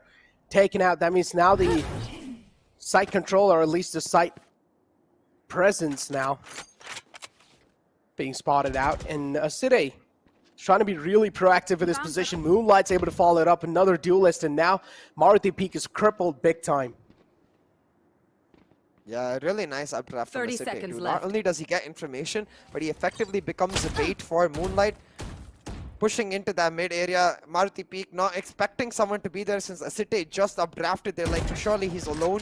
But no, instead Moonlight shuts them down and time running out. Maruti Peak, they just have to go for the savior. There's no point 10 pushing. seconds left. 10 seconds left in the clock. 3-on-5 situation. 3-3 the scoreline, and it seems like they're probably going for a save here, CA. They have a nice crossfire set up. It's like the trifecta of death in the mid. They just went for the save, and the Hunter's Fury out as well from the side of Moonlight. What was that? Quite questionable. You can be like, you can see him seeming quite jittery. Maybe it was a misclick. There's no reason to use the Hunter's Fury there. I think he knew time was running out. The round was in the bag for them, so even if there was a reason to use the Hunter's Fury, it would have been on a plant, not just randomly. So a key ultimate down. It does give Pugo now the opportunity to try and get an ult off for himself and play on the lockdown. Because without the Hunter's Fury, there's no way for Khumbu Esports to trade. But instead, look at this. They're playing on that contact turret. Moonlight is position unknown, but they still check that angle. They shut him down. Asinte misses the key shot, and Konda able to create a lot of space. But Oh my god. would they Oh get the no! save? What a shot! Oh my god. And recovered all of the mishaps that he's I need blocking vision. Yeah, just able to stack those bodies in the B main right there. You should run. Yeah, and the funny part was he only had like 2 or 3 bullets in the final kill as well, and he connects that headshot. That's quite huge. Slumber pretty much on a tear right now. Was on a rampage. The lockdown's available. Attackers pretty much utilizing the lockdown to flush out the defenders from the site. But oh no, they're trying to fade away in the site, but this time they get caught out in the cat. And now Silent is the man over here. Trying to be really sneaky and silent. The 0 point comes through. Is the KO going to be expecting him? Yes, he does. But Silent is really quick with the angle. It's going to shut him down. 30 seconds left. And you can see because of that, Levi is going to set himself on this A side. I don't think... Oh, Silent did not hear Levi drop, so he's just going to go for the plant. He's going to get caught off guard by Levi's position. His back turned around. Levi will pop one in his head and ensure that the round goes forward for Khumbu. It's such a timing-based thing. A millisecond later, I think if he's closer to the door, he actually hears Levi drop and could maybe go for the fight before he plants, but he doesn't because he's a little too far away, and instead, just like that, Khumbu able to pick up the round, but it's all down to Slumber here. The first 2 shots quite clean, but this third, man, the crosshair connection just slightly to the left and taps it once and gets it on point. Slumber just putting them to sleep one by one, and that, again, shouldn't have been a round that went to Khumbu Esports because Moonlight got caught. Asite missed his first shot, so it felt like Maruti Peak could have got that entry in, especially with Konda looking to pop off with that overheal, but instead, Slumber really turning up when his team needed him the most. What is that recon? Oh, I like that. I like that light knob.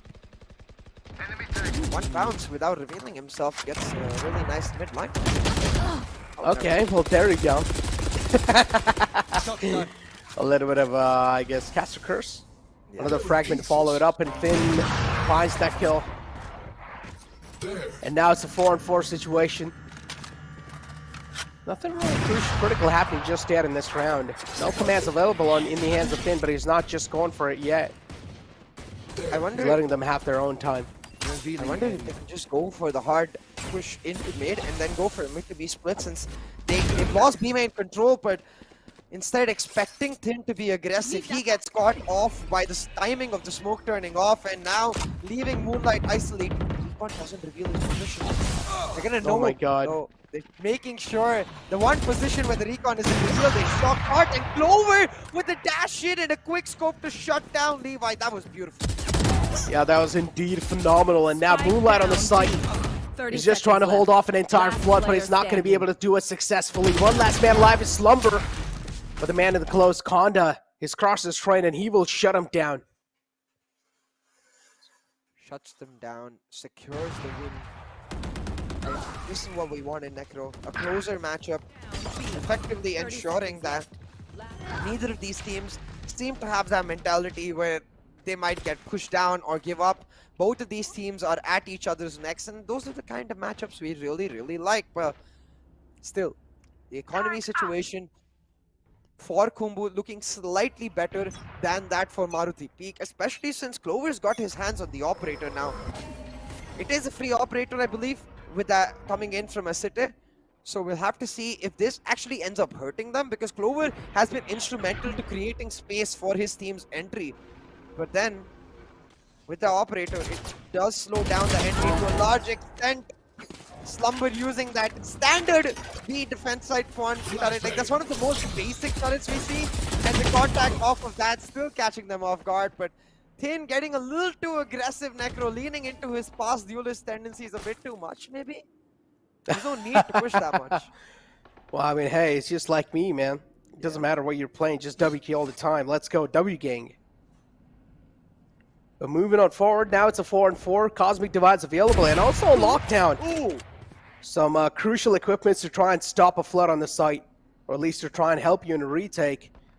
So Khumbu, they're looking really confident in this round for sure. As I mentioned, lockdown and Cosmic Divide available, and also Blade Storm to put on a show. These three utilities, these three ultimates, can be some key ultimates. And Levi, even though he's laughing, he's still crosshairs just trained. We want to see now how they're going to be performing. Cosmic Divide coming through. A lot of Fishy one as well. Yep, Levi's able to sneak past, and he's now going to be able to catch one. He's looking to follow it up with a second one, but it doesn't matter. Moonlight's available on the site, and he will keep him busy. That Cosmic Divide is such a band-aid Cosmic Divide where you're like, okay, we don't have... I'm assuming he did not have stars to set up the smoke, so like, let's just create some cover. But leaving that much space on tree, even though they set up the shock darts, like Levi is just able to dodge around it, and it's just a single shock dart. Even if it hit him, he's not going to care. His job is just to delay, play for that time factor and shut them down. No, now making it 6-3. The Cosmic Divide as well gone there. Out of those key ultimates to try and play a round off of, out of the guns in terms of the economy, and Khumbu are starting to take a commanding lead in this matchup now. Again, I want to see from the side of Thin, not too much aggression, especially since he has the null command. The 0 point spotted out multiple players, and it's given them the call that A, they're going for the heavy A aggression, playing with that turret over at B main, but I think he's a little too far away. He needs to go back towards mid to deactivate that turret. And look at this, look at the smokes as well, man. They do want to flood inside the site, but still they just don't have the info to rely off of. So as well as not able to gather anything on the site here. Taking that back. So still Khumbu Esports having a huge advantage in their hands of being anonymous with their position, being unknown off their positions. And still they can keep this anonymous factor rolling in. But again, the problem for, I feel like, Khumbu Esports is that They just don't really have a lot of man number to work on A side. Finally, we do see the Jet closing in as well. A nice gravity well to try and stop the push from the side of Astra and the Sova. And there you go, the Sova's able to follow it up, and now the Jet being really aggressive in the close range. Cosmic Divide's available. They also have a lockdown. I don't know why they're holding on to it for so long. 2 frags on the board from the side of attacking, and now Maruti, they're able to make something happen. But I just don't understand. Just use that lockdown, please. Yeah, they're still not using it. I think Slumber is worried about someone coming in on the flank, but he's giving up a lot of time. You need to use it. Yeah, you need to use it. What is... This is like so questionable. Bro, you have a key utility, just use it. You have a lockdown. Instead, they're just going for some aim duels. Well, it seems like it's working out, so you might as well try and go for it. Okay. But just consider a scenario where the teams in front of you are really good, some of the best teams in the grand final playoffs. This play cannot work out. You cannot just rely on your aim single-handedly to try and clear the site. Because as I mentioned, in grand final playoffs, the competition is just going to keep on elevating, so you have to go for all the odds with you. The only call I can imagine is that, hey, it's their eco, we can win duels just because of the gun advantage. And it's still, for me, a questionable call. Maybe that combined with the fact that they've been told, hey, the health bars are also really low, just go for the push, man, don't wait for the lockdown. But again, I feel like it's something they can commit. Let's see, maybe it does end up paying off for them, because now in this final round, full buy versus full buy, they've got the lockdown as well as a null command to rely on. Tin's got to make sure he stays alive. He's not used that null command a single time this round because he dies too early to be able to use it. And if he wants to be that aggressive, maybe use that null command and nice then fragment. get real aggressive like right now. But instead, again, he's not using it. The lack of this ultimate usage is honestly baffling. Yeah, no, they're just taking all the risks in the world, and this is kind of making me paranoid as well. This is kind of making me anxious, and yeah, there you go. Come on, there you go. Finally, the lockdown's on the board, and this is what I wanted to see. Cosmic Divide's out as well. The null commands now is finally available. There you go. The null commands was available, but the problem is the man just got shut down quickly. And now a lot of pressure. And Khumbu Esports now, they'll just need to be the moppers and try and clean it out. Nice flick by Fugo, and he just shuts them both down. What was that? Look at them. They're just vibing to the music right now. Again, key errors, Necro. Moonlight was, as soon as that swarm grenade got popped, he was looking for maybe the second swarm grenade to shut down Pugo Peaks at the exact same time. And you can see even Levi's focus is to try and shut down the swarm grenade. Nobody's looking at A main. Only one player got detained, which was Conda. So you have to expect the last player to have gone to Winery and therefore be in A main. One of the players needed to cover that spot, and it's these silly mistakes costing them a crucial round, as now Maruti Peak with this 7-5 lead. They themselves doing brilliantly in that post plant. Like, I really like the decision from Maruti Peak to play on that crossfire on door, fully expecting Khumbu to try and push and get an early push. They get the trade advantage and they try and push to shut down the lockdown. Yes, it doesn't work out, but I appreciate the instantaneous decision making to play aggressively rather than defensively, to have a multiple stack on that A main area. Oh my god. And you can see now the 7-5 is still most likely going their way. It looks like the comeback is on. What was that round? That was the quickest round in the history.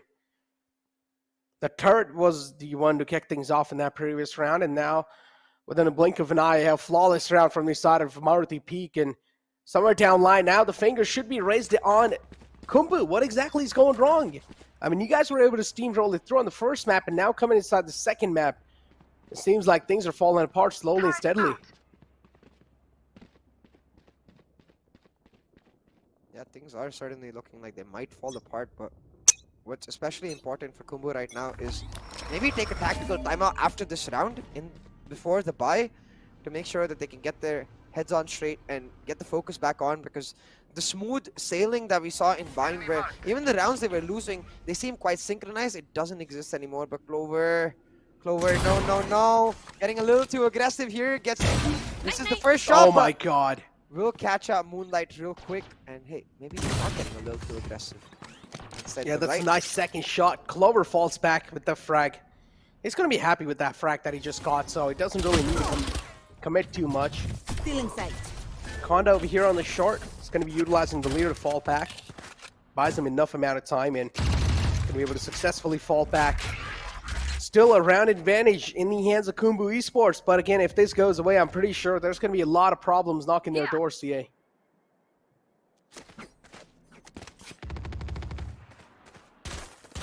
Look at this. The setup from the side of Khumbu Esports, a heavy A stack might just work out in their favor because... Sorry, from the side of Maruti Peak might just work out in their favor because all of Khumbu Esports is heading on towards here. The 0 point doesn't spot out Konda. He's going to go for the aggressive peek and most likely catch out Asite while Levi is getting shut down, and it's all going smooth for Maruti Peak. Flawless on the cards. Back-to-back flawless rounds on the cards. They get to play on a pure bonus coming in next, and Clover will most likely get his hands on an operator in the round after this. Considering how aggressive this player likes to play, I'm excited to see him on the operator. Yeah, this is a really nice shot on the Moonlight, man. One enemy remaining. Pretty much his entire life, the flashbacks of his life, I don't even know. Everything just flashed in front of him. Yeah. Expected this coming through. I would have liked to see him go for the bonus because they got a flawless round, right? So, especially a 7-7, they can afford a bonus, but hey. Clover likes to get matters done ASAP. He wants that operator. He's not going to get a peek just yet because Khumbu, you can see a B main drone default while they take mid control by walking in will mean that there's very little information to be had for the side of Maruti Peak. They counter with a drone of their own, but they have no idea they're actually pushing into mid-market. Doesn't matter though. G silent, so sneaky. Will shut down one and most likely find another because look at how low Asite is. I don't think so. He knows where Asite is as well, so that's quite huge. Asite quite low, misses a lot of shots. Asite, that's not likely. But luckily he's able to shut him down, and that's all they really needed. Khumbu Esports now, this is where they start stacking up the bodies on top of each other. 2 players alive on the side of Maruti Peak. Still, the pressure you talk about, it's not really gone away. Maruti Peak, after this round loss, they're going to feel it for sure. They have to Asite is down low. Because there's only so many positions he can be in since the 0 point didn't reveal anyone on site. He's either A heaven or A main. And you can see that they're watching the right side of A main, so fair enough. I think they have an idea, but Pugo could have caught them out if he waited for Jao. There we go. Did connect some insane shots in the first half, but in the second half, somewhere down line, not really connecting those shots, but it's fine. Another round of the board for Khumbu Esports. Nothing really much to worry about. There's not really a huge lead, but now this is where they might just start and try and play off of the momentum that they've found. Did they retrieve the operator in the hand? No is going to be the answer. Oh. Yeah, the operator was not retrieved because I think, of course, I don't think Khumbu need it, honestly. Asite, you can see he's looking to be very aggressive, create the space. Maybe once they get the economy flowing, they can buy one of their own.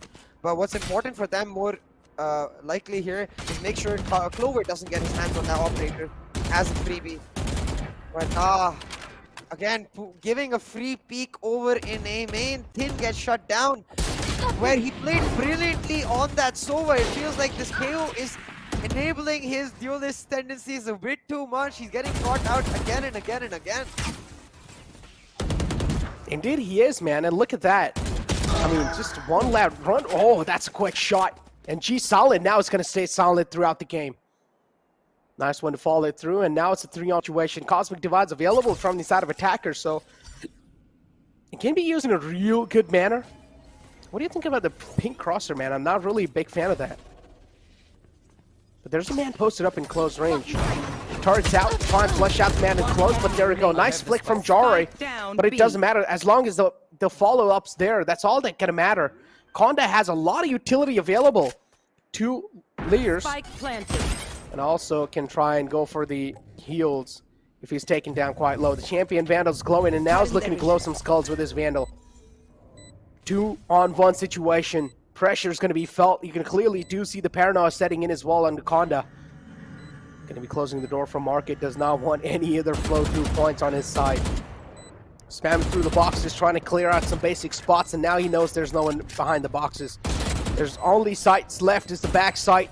Left side as well cleared out, and now clearly know what exactly is going on. Recon dart's quite crucial, revealing his position a lot of times, and now the bomb's ticking away as well. He needs to start peeking out, but he doesn't really have any time left. Good flicks from Konda, but unfortunately he runs out of time. Yeah, and a little scary from Khumbu Esports side. I don't think they needed to double peek that. Hearing the spike, right, at that moment is when you don't trade your teammates' life. You're just like, okay, you can die. I'm just gonna play for the time, but they believe they can shut him down, so they go for the peak, and luck flavors them slightly because I think it was just a matter of about 40 to 50 milliseconds. If that fight happened like about a second earlier, Konda could easily have got the defuse, but it doesn't. So hey, it all works out for Khumbu Esports, and now the eco broken for Maruti Peak. The operator is looking like a distant dream, and so is the win right now. Oh, that's a lot of info. Yeah, that's huge. Both the duelists pretty much revealed that now they're going to be expecting some aggression. And you can clearly see they're ready for that aggression. They're being really proactive. But talking about flavors, see, I heard flavors from your mouth. I forgot to ask you about your favorite ice cream flavor. Ice cream flavor? Yeah, what's your favorite ice cream flavor, dude? You are divided. Dark chocolate mostly, but I do love me a caramel once in a while. But talking about flavor right now, the flavor of this round seems to be an aggressive beat. It's a salty one. Right here for Khumbu Esports, but do they know? Yes, they do. Silent they do. They check the right angles, and yeah, they're salty. Yeah, you best believe they do. Now being shut down. I don't know, man. I'm not really a chocolate kind of guy when it comes to ice cream. Butterscotch? Yeah, butterscotch, vanilla. I like pretty much everything else, but oh, look at the flank for the back of Spin, who lines up 3 for himself. But Konda is there to shut down the aggression, but it's not going to matter. Aside pretty much just followed through with the momentum that Thin gave him in his hands.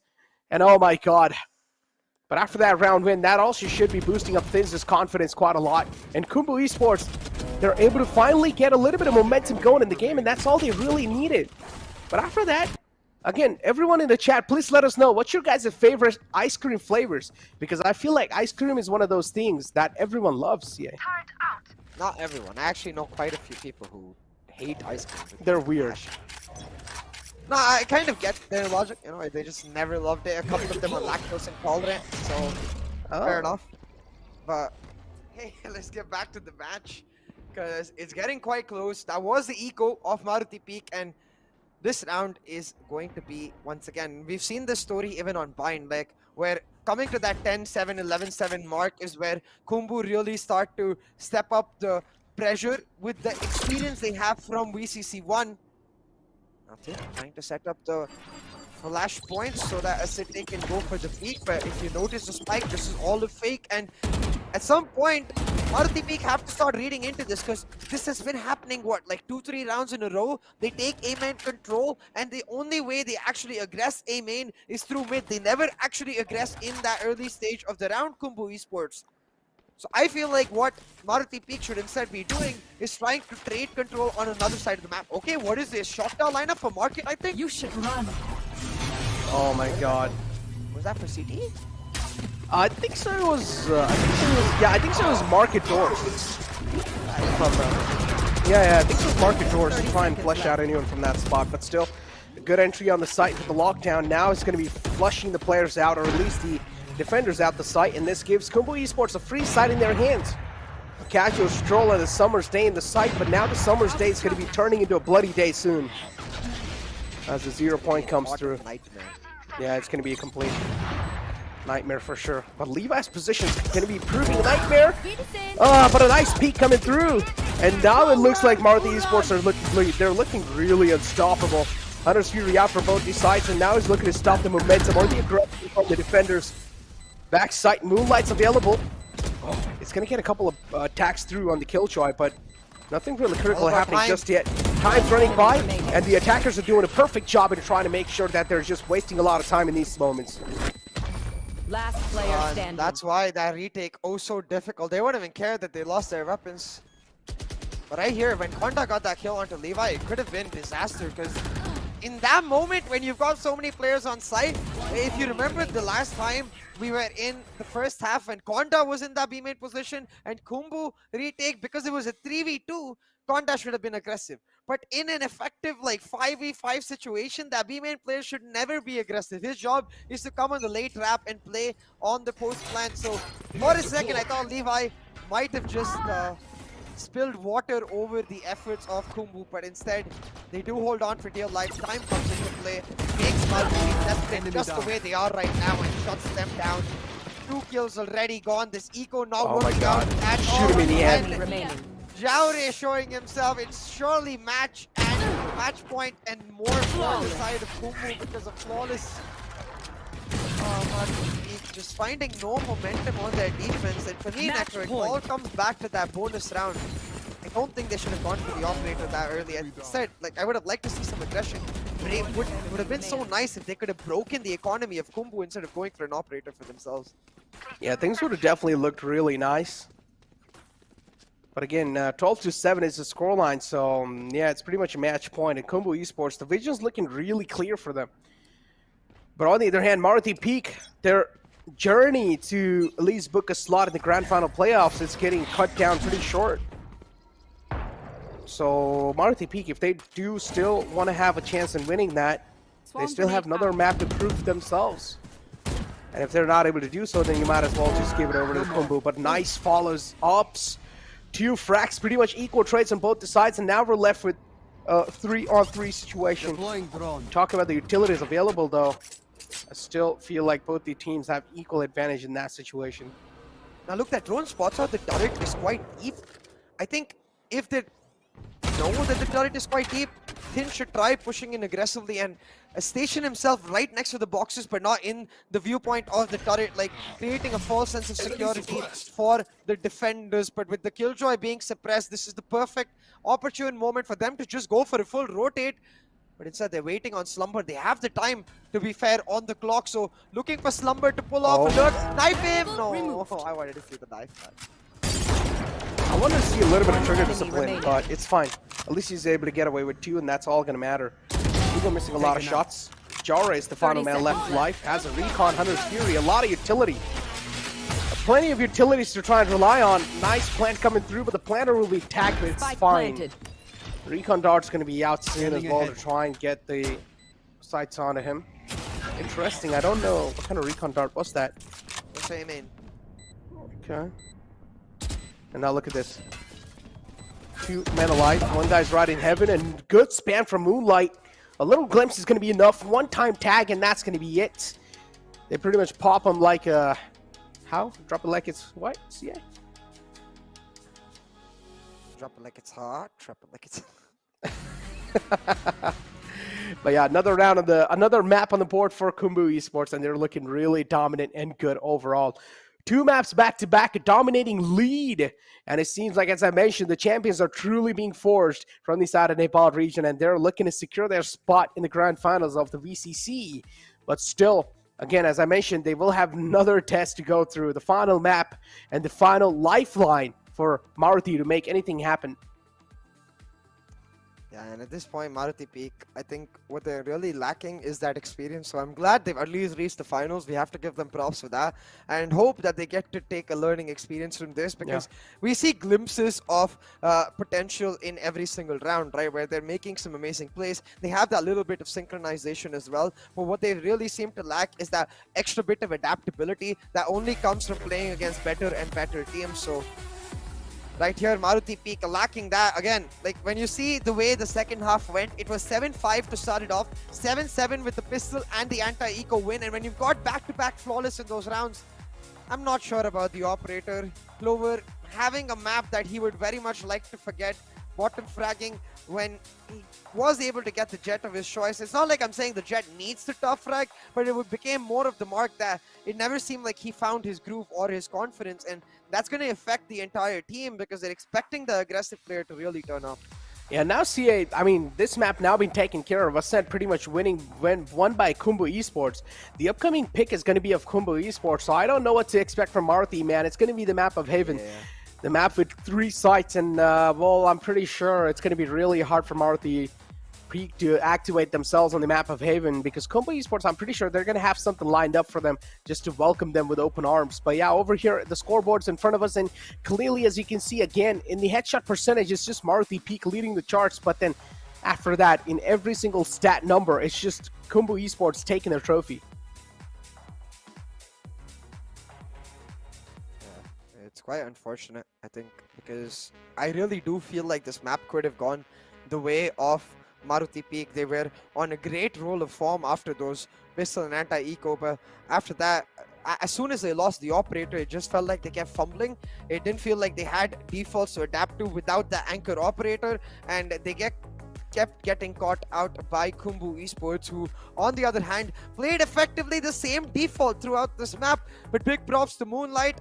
The initiator main for the side of Khumbu Esports was phenomenal on Bind on this guy, and as the hunter, made sure to shut down Maruti Peak on Ascent. Just like that, a 2-0 lead. Necro, it does look like Khumbu Esports are making that statement we wanted them to make.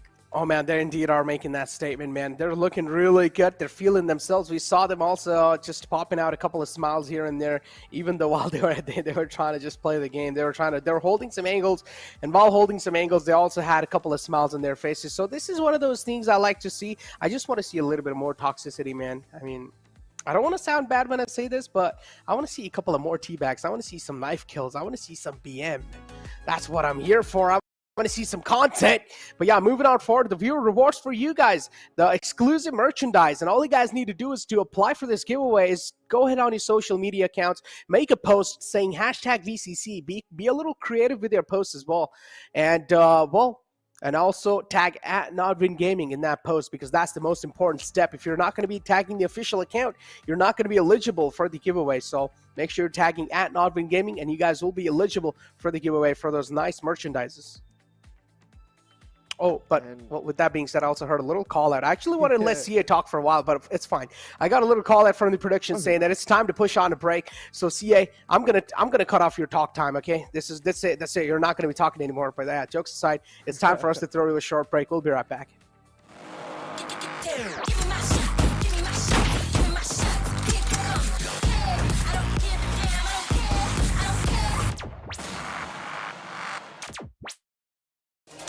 Return all of the fire, it's a one-man single, give a sign. Put your gun, finger.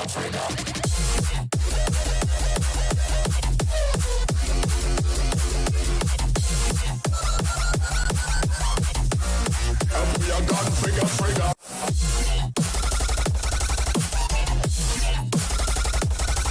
Pull up.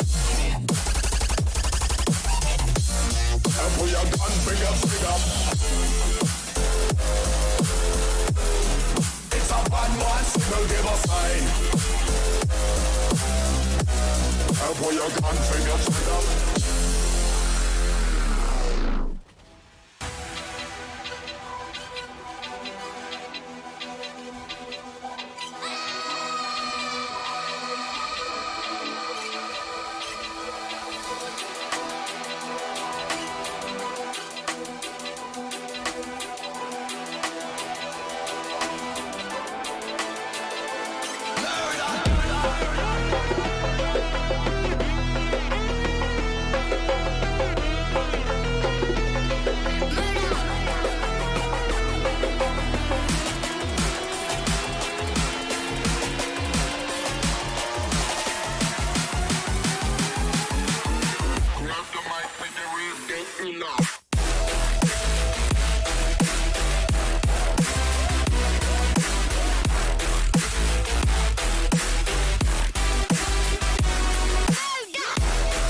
Welcome back, ladies and gentlemen. 2 tests already done for Khumbu Esports, and now the final step to get themselves a slot in the Grand Finals playoff. Welcome back, ladies and gentlemen. This is the NODWIN's Valorant Conquerors Championship with grooming partner as Gillette, and these are the Nepal Bhutan Qualifiers.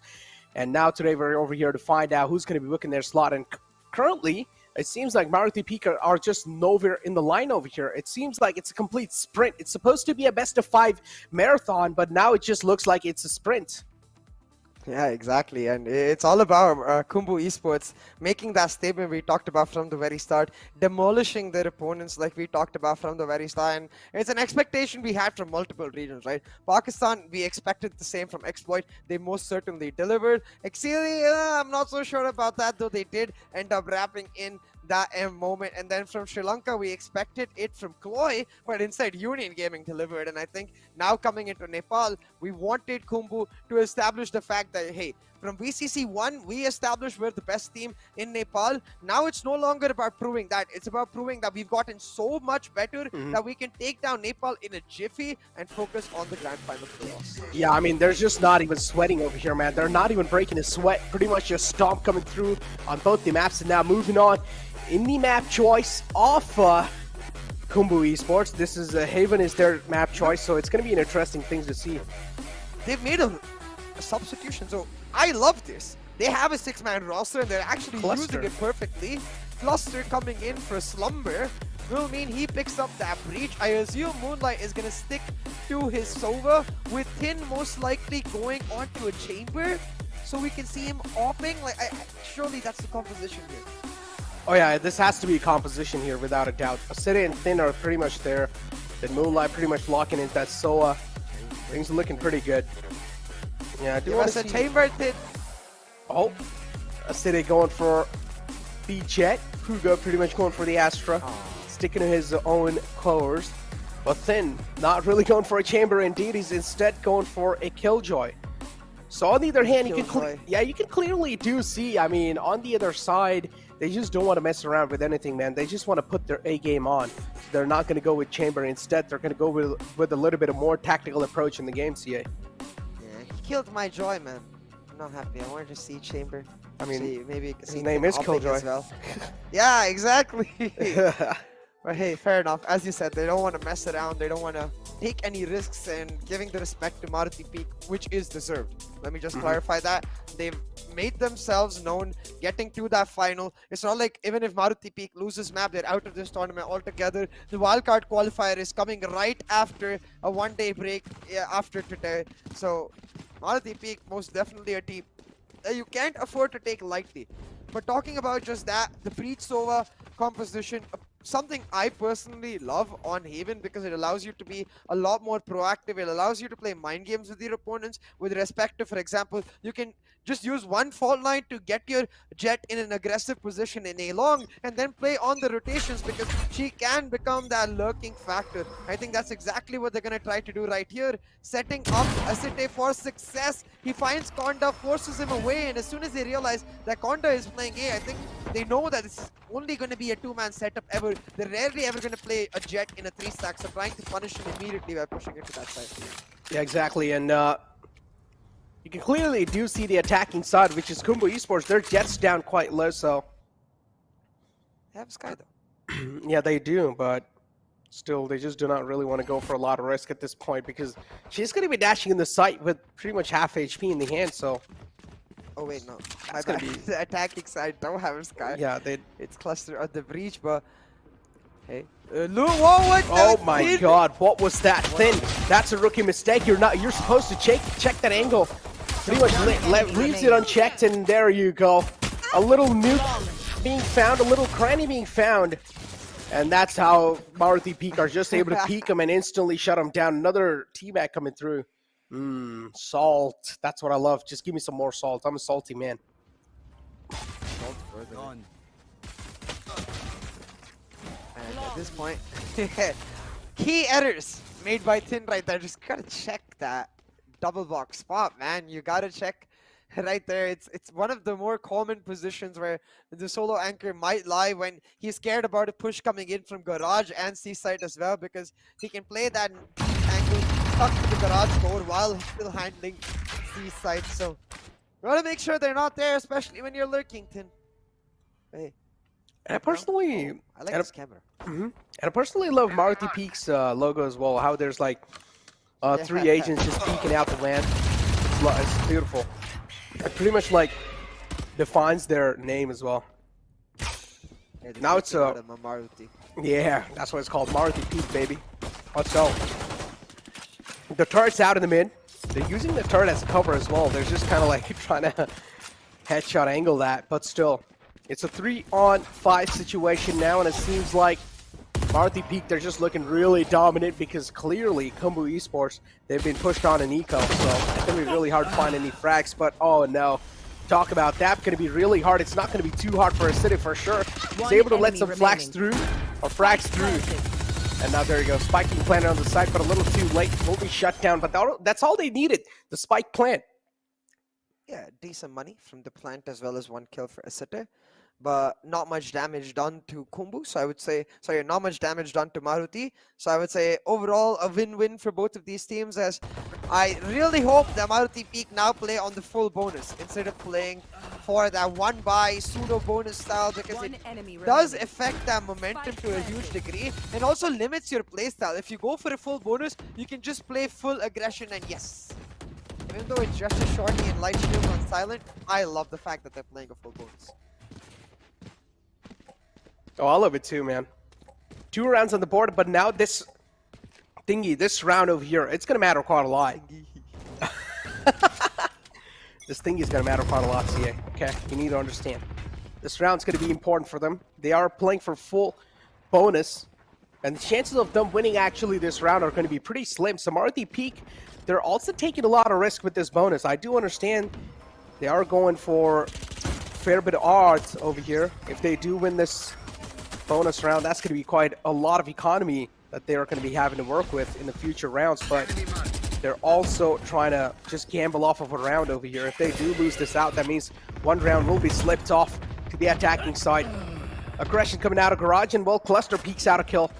It's Silent who's taken down on the site, so that's a big man Cypher taken care of. Yeah, huge frag, because now they can just hard push this A site. Now with this information of Khumbu pushing in, down C long, I think they're going to try to punish him instead, because usually when you see a push down C long, you're expecting that player to be solo.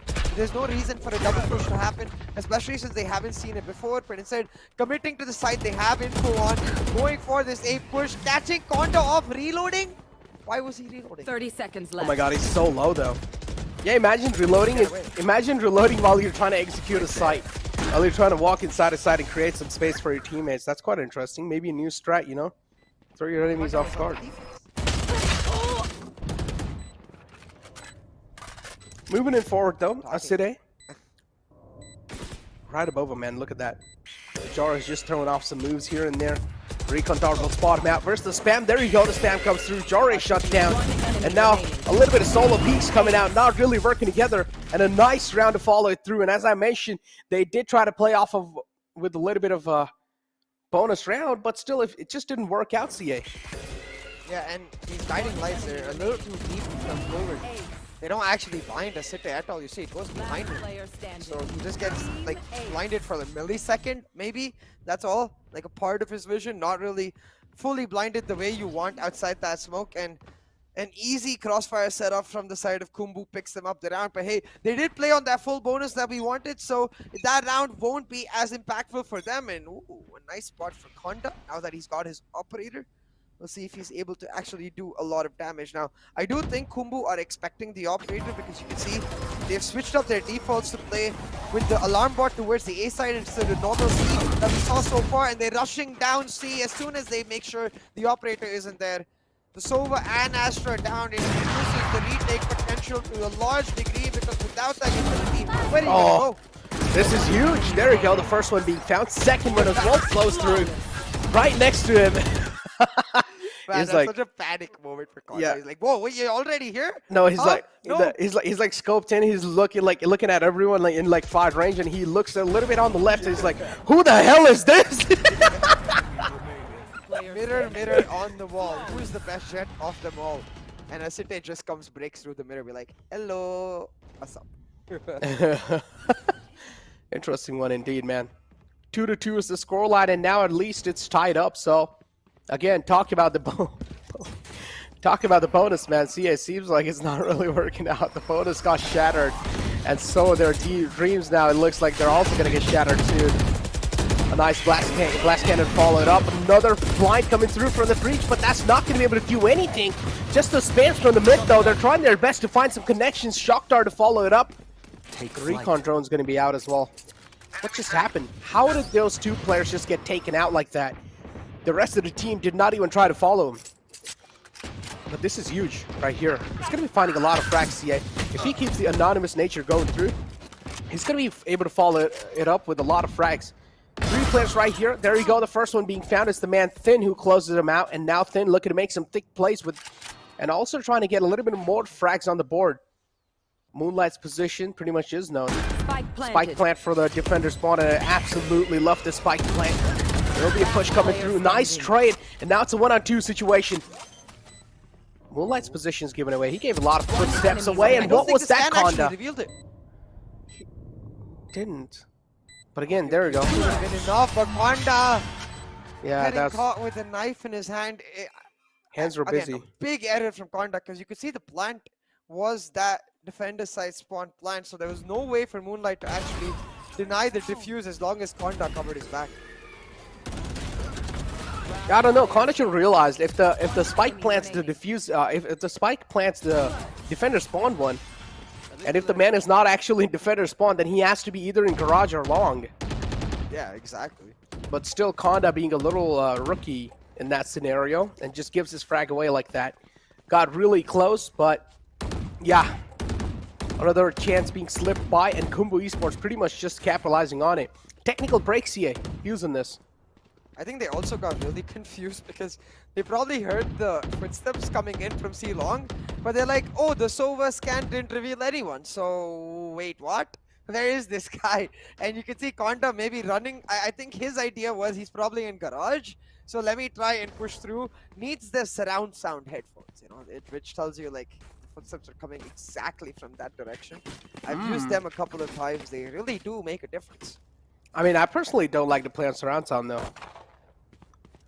Why? No, stereo is way better.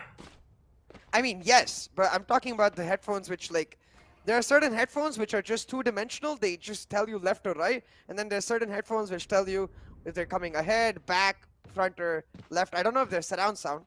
No, that's not called surround sound. Is like usually surround sounds are used to watch a movie or yeah, something like that, just to give you a little bit of better feeling. And surround sound isn't really meant for gaming.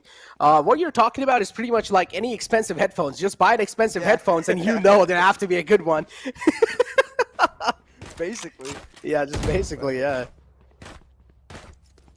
That's what I mean, though. Like, again, it doesn't matter, though, honestly, which headphones he has, because even in that position, even if they are confused about where he's coming from, long or garage, all he really needs to do is hold that side angle. He just needs to cover his back from the side, so the Sova can go for the full defuse. And even if he gets taken out, the Sova can half defuse and play for the trade. That way, there's not much pressure. Instead, he gives Moonlight an opportunity to isolate the duels. And well, we saw it from Moonlight in the last 2 maps, man.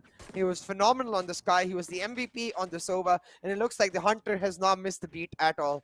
Finds that clutch and picks up the lead for Khumbu Esports. But it's time to beat down the Hunter himself with the technical break. Yay. Let's go. Technical break on the board, ladies and gentlemen. It's time to hype it up. And,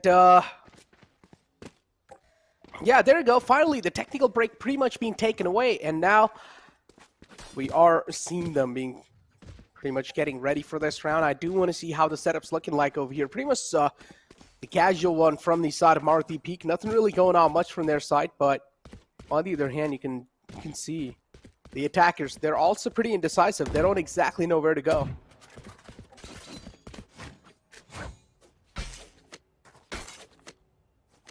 Yeah, I think the setup is quite curious because if you notice, for the first few rounds, they had the alarm bot quite deep towards the C long angle. Then they switched it over as soon as they went for the C side execute. and they're always having to turret towards the mid side. So I think that's something that Maruti Peak really need to start exploiting, because you see they're using the drone as well as the Trailblazer quite early, and they're not actually getting any control off of it. They're just using it for information, which is quite useless, to be honest, because what are you going to do with the information this early into the round? They're going to be able to easily change up their defaults and rotate. Oh, that's a good frag from Silent. That's a Cedar being cut off instantly. But again, with the trade of what? Your controller's gone now. You don't really have any smokes to play with. It's fine. The duelist on the attacker side's gone. It's okay. They have the controller available. They have the Sova there. They have the Killjoy as well to play on some post plants. So the attackers don't really need to work on anything. This is exactly what I'm saying. The controller being cut off. They just don't have any more smokes to try and deny the push coming through. Hunter's Fury is out as well from Dore, going for a little off plant for this time. And Khumbu Esports, they're going to be able to get this plant down successfully. It's a 3-on-3 situation. Cosmic Divide as well gets utilized. It's a nice one as well.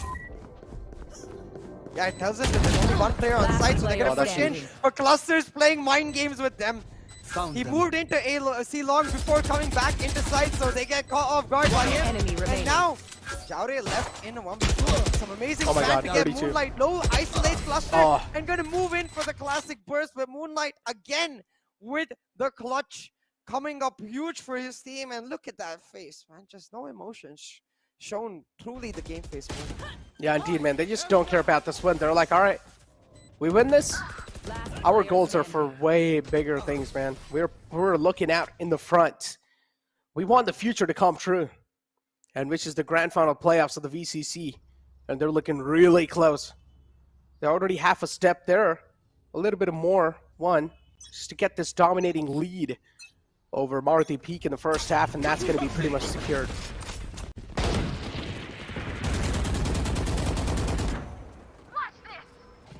Now they have that Killjoy lockdown as well as the Rolling Thunder to go for an aggressive execute, and I think Maruti Peak are reading into this very well. They've got a 4-stack going on this side. The Killjoy lockdown and the Rolling Thunder all committed to try and get in, but Ponda was not stunned, I don't think so. Shut down and find another, and the read from Maruti Peak was absolutely brilliant. It was a good read for sure. But yeah, two players being detained on the site. And Levi, I don't know why he's not going for that. Just go. Those could have been 2 free kills, and now another lifeline just giving away to them. And Khumbu Esports, they're not even like, all right, they're not even trying to stay silent over here. Oh, that's such a questionable way to play this round. Khumbu Esports. A lot of questionable decisions coming through. Pretty much the lockdown not really used to perfection, and a thrifty round from Maruti Peak. That's going to give them a lot of advantage over here, CA. Exactly. Thrifty round is going to help boost their eco to a large extent. Effectively guarantee that operator come online for Conda, since he went for the full save too with the Blade Storm. So now you can see the coach, I believe, from Khumbu Esports, Notorious, calling for the timeout, being like, guys, that was a key error. There were 2 players detained. The Rolling Thunder didn't really hit everyone. I'm not sure what happened in that round. You guys needed to be a lot more patient, in my opinion.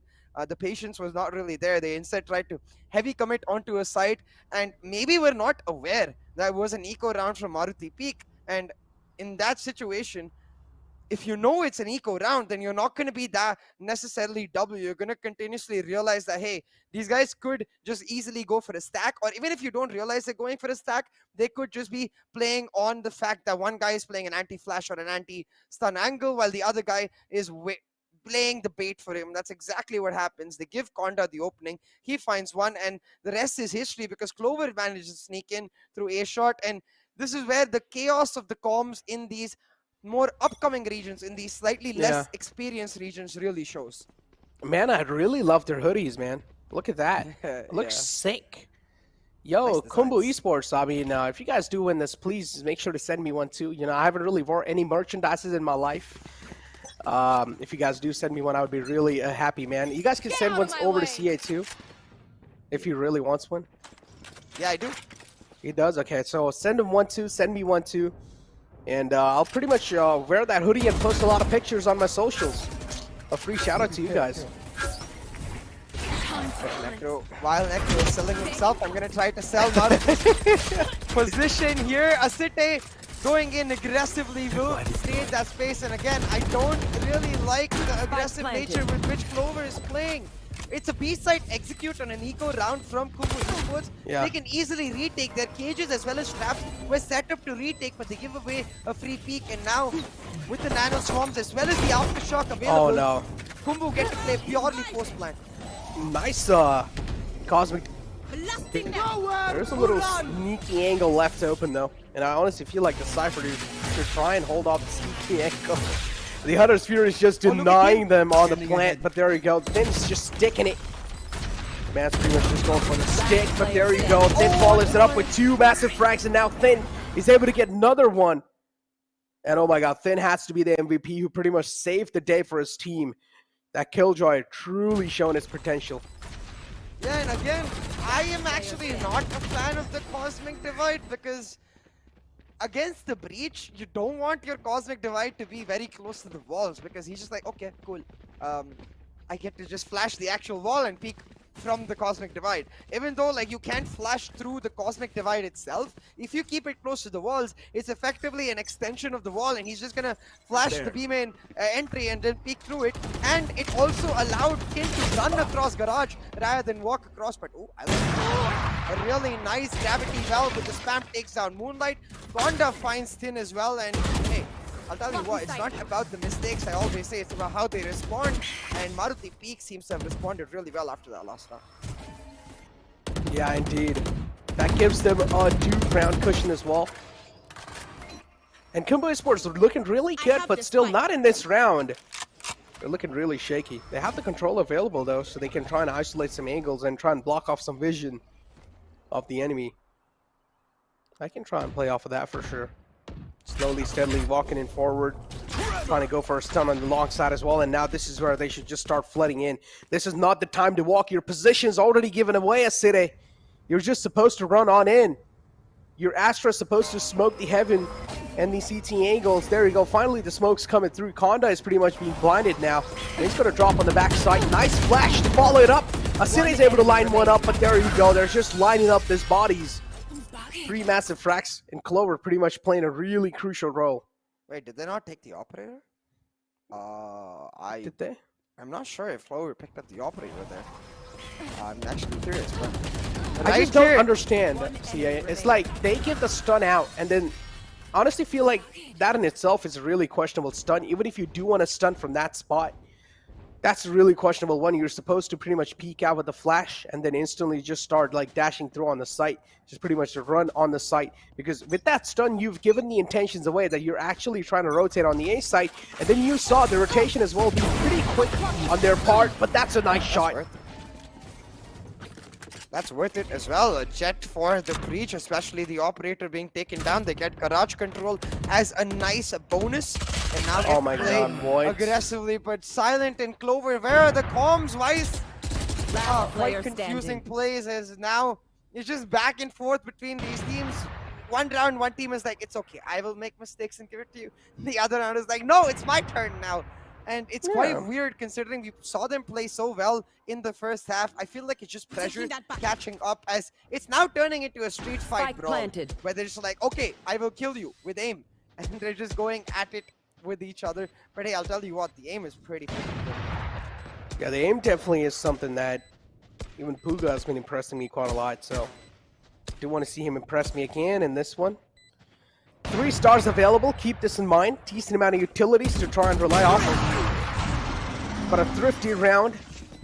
Nothing really much being done, and there we go. Khumbu Esports just like that, getting themselves on the board and proving Maruti Peak unparalleled, CA. It's so weird because if Silent wants to push Garage, then why not ask Clover for a guiding light? Like a flash can come through, he gets some support, they get the info as well, and then he pushes through instead of just silently walking in. Like I get his name matches that style, but it's never going to work out when they've taken, even if they don't expect window control to be taken, just walking into Garage window when you know Garage control has been taken is a little weird. So the comms really need to be managed better from both of the teams.